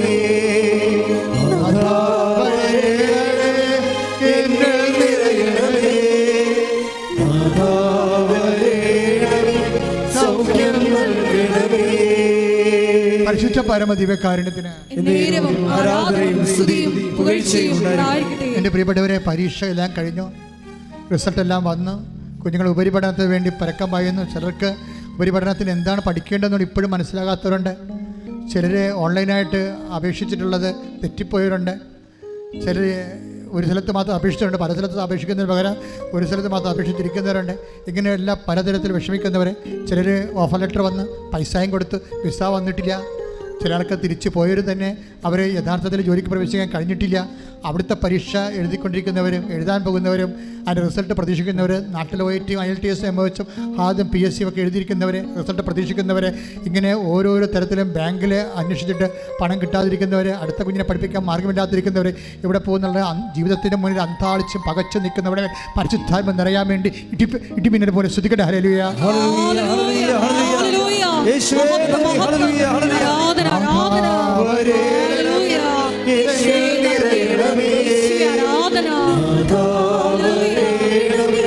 സൗഖ്യം നൽകണമേ, എന്നിൽ നിറയണമേ, സൗഖ്യം നൽകണമേ. സംസാരിക്കാത്ത കുഞ്ഞുങ്ങൾ, നടക്കാത്ത കുഞ്ഞുങ്ങൾ, സംസാരിക്കാത്ത വ്യക്തികൾ, മുതിർന്ന വ്യക്തികൾ, വിവാഹം ഒത്തുവരാത്തവർ, എല്ലാവരെയും സമർപ്പിച്ചുകൊണ്ട് പ്രാർത്ഥിക്കുന്നു. കടകമ്പോളങ്ങളിലും വ്യവസായ വ്യാപാരശാലകളിലും പണം മുടക്കിയിട്ട് പണം തിരിച്ചു കിട്ടാത്തവരെ, കച്ചവടമില്ലാത്തവരെ, കുടുംബ ചെലവ് കഴിയുന്നതിന് പോലും കടം മേടിച്ച് കഴിയുന്നവരുണ്ട്. എല്ലാവരെയും സമർപ്പിച്ച് പ്രാർത്ഥിക്കുന്നു. മക്കൾക്ക് പൈസ അങ്ങോട്ട് അയച്ചു കൊടുക്കുന്ന മാതാപിതാക്കന്മാരുണ്ട്, അവർക്ക് ജോലി ഇതുവരെ കിട്ടാത്തത് കാരണം. എല്ലാവരും സമർപ്പിച്ച് പ്രാർത്ഥിക്കേണ്ട സമയമാണ്. കോടതിയിൽ കേസ് കിടക്കുന്നവരുണ്ട്, കേസിന് പോകുന്നവരുണ്ട്, ഇതുവരെ കേസ് പിടിക്കാത്തവരുണ്ട്, ജഡ്ജ്മെൻറ്റ് പ്രതീക്ഷിക്കുന്നവരുണ്ട്. എല്ലാവരും സമർപ്പിച്ച് പ്രാർത്ഥിക്കുന്നു. ഭാര്യാഭർത്താക്കന്മാരുടെ വീടുകൾ തമ്മിൽ കലഹത്തിലും അകൽച്ചയിലും കഴിയുന്നവരുണ്ട്. മക്കൾ പലതരത്തിലുള്ള സ്വഭാവങ്ങളിലും ശീലങ്ങളിലും ബന്ധനങ്ങളിലും അകപ്പെട്ടു പോയ മക്കളുണ്ട്. കുടുംബത്തിന് മക്കൾ നഷ്ടപ്പെട്ടവർ, മക്കൾക്ക് കുടുംബം നഷ്ടപ്പെട്ടവരുണ്ട്. എന്ത് ചെയ്യണമെന്ന് അറിയാൻ പാടില്ലാതെ കുഴങ്ങിയിരിക്കുന്ന നരകതുല്യമായ ജീവിതാവസ്ഥയിൽ കടന്നു പോകുന്നവരുണ്ട്. എല്ലാവരും സമർപ്പിച്ചുകൊണ്ട് പരിശുദ്ധ അമ്മയുടെ മധ്യസ്ഥത്തിൽ സമർപ്പിച്ചുകൊണ്ട് ഈശോയുടെ വലിയ സത്യത്തിലേക്ക് ആവശ്യിക്കാൻ വേണ്ടി ഇടിമുഴക്കം പോലെ ശ്രദ്ധിക്കട്ടെ.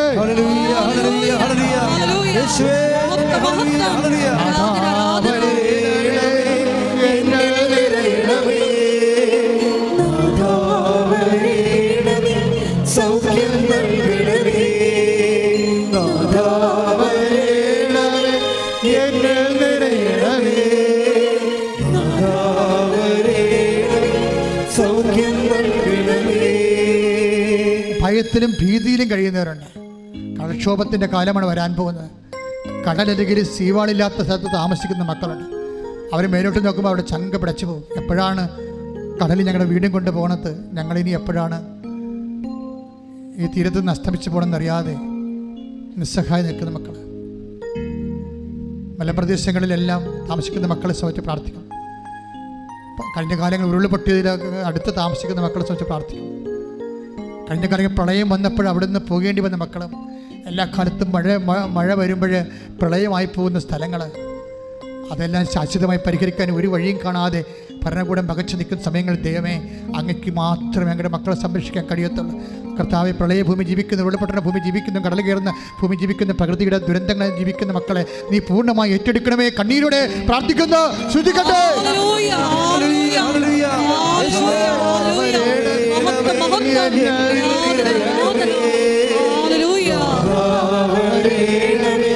സൗഖ്യം നൽകണമേ, നാഥാവരേണമേ, എന്നിൽ നിറയണമേ, നാഥാവരേണമേ, സൗഖ്യം നൽകണമേ. ഇന്നത്തെ ധ്യാനത്തിൻ്റെ ഏറ്റവും വലിയ വെളിപാടുകൾ ഒന്നായിരുന്നു, I will remain statue in your own sight. പുറപ്പാടിൻ്റെ എസെക്കിയേൽ 37:14, പുറപ്പാടിൻ്റെ 33:14, നിൻ്റെ മണ്ണിൽ ഞാൻ നിന്നെ നിക്ഷേപിക്കും. അപ്പോൾ ഇന്ന് പരിശുദ്ധാത്മാ പറഞ്ഞത്, നിൻ്റെ ജീവിതത്തിന് അനുകൂലമായ ജോലി, നിൻ്റെ ജീവിതം കരുപ്പിടിപ്പിക്കാൻ എസെക്കിയേൽ 37:14 പറഞ്ഞിരിക്കുന്നത് പോലെ നിൻ്റെ ജീവിതം കരുപ്പിടിപ്പിക്കാൻ അനുയോജ്യമായ സ്ഥലത്ത് നിന്നെ ഞാൻ നിർത്തുമെന്ന്. കർത്താവ്, ഈ വാക്കുകളെല്ലാം ഞങ്ങളെ വിശ്വസിക്കുന്നു, ഈ വാഗ്ദാനങ്ങളെല്ലാം ഞങ്ങൾ ഏറ്റെടുക്കുന്നു. അതിനുവേണ്ടി സൽപ്രവൃത്തികൾ ചെയ്യുമ്പോൾ തോബിത്തിൻ്റെ 12:13 അനുസരിച്ചുകൊണ്ട് നിൻ്റെ സാന്നിധ്യം, നിൻ്റെ സൽപ്രവൃത്തികൾ എനിക്ക് അജ്ഞാതമായിരുന്നില്ല, ഞാനിവിടെ ഉണ്ടായിരുന്നു പറഞ്ഞ കർത്താവ് സാന്നിധ്യം എല്ലാ മക്കളുടെ ജീവിതത്തിൽ കർത്താവെ അങ്ങയുടെ സാന്നിധ്യമായി നിറഞ്ഞു നിൽക്കണമേ. എല്ലാവർക്കും അവരുടെ ജീവിതത്തിന് ആവശ്യമായ ഉപരി വിദ്യാഭ്യാസത്തിൻ്റെ അഡ്മിഷൻ കിട്ടാനും കർത്താവെ, ജോലി ലഭിക്കാനും പരിശുദ്ധമായ മധ്യസ്ഥത്തിൽ യേശുവിന്റെ നാമത്തിൽ സമർപ്പിച്ചുകൊണ്ട് സ്തുതിക്കട്ടെ. ഹല്ലേലൂയ, ഹല്ലേലൂയ. നാഥാവരേണമേ, എന്നിൽ നിറയണമേ, നാഥാവരേണമേ, സൗഖ്യം നൽകണമേ, നാഥാ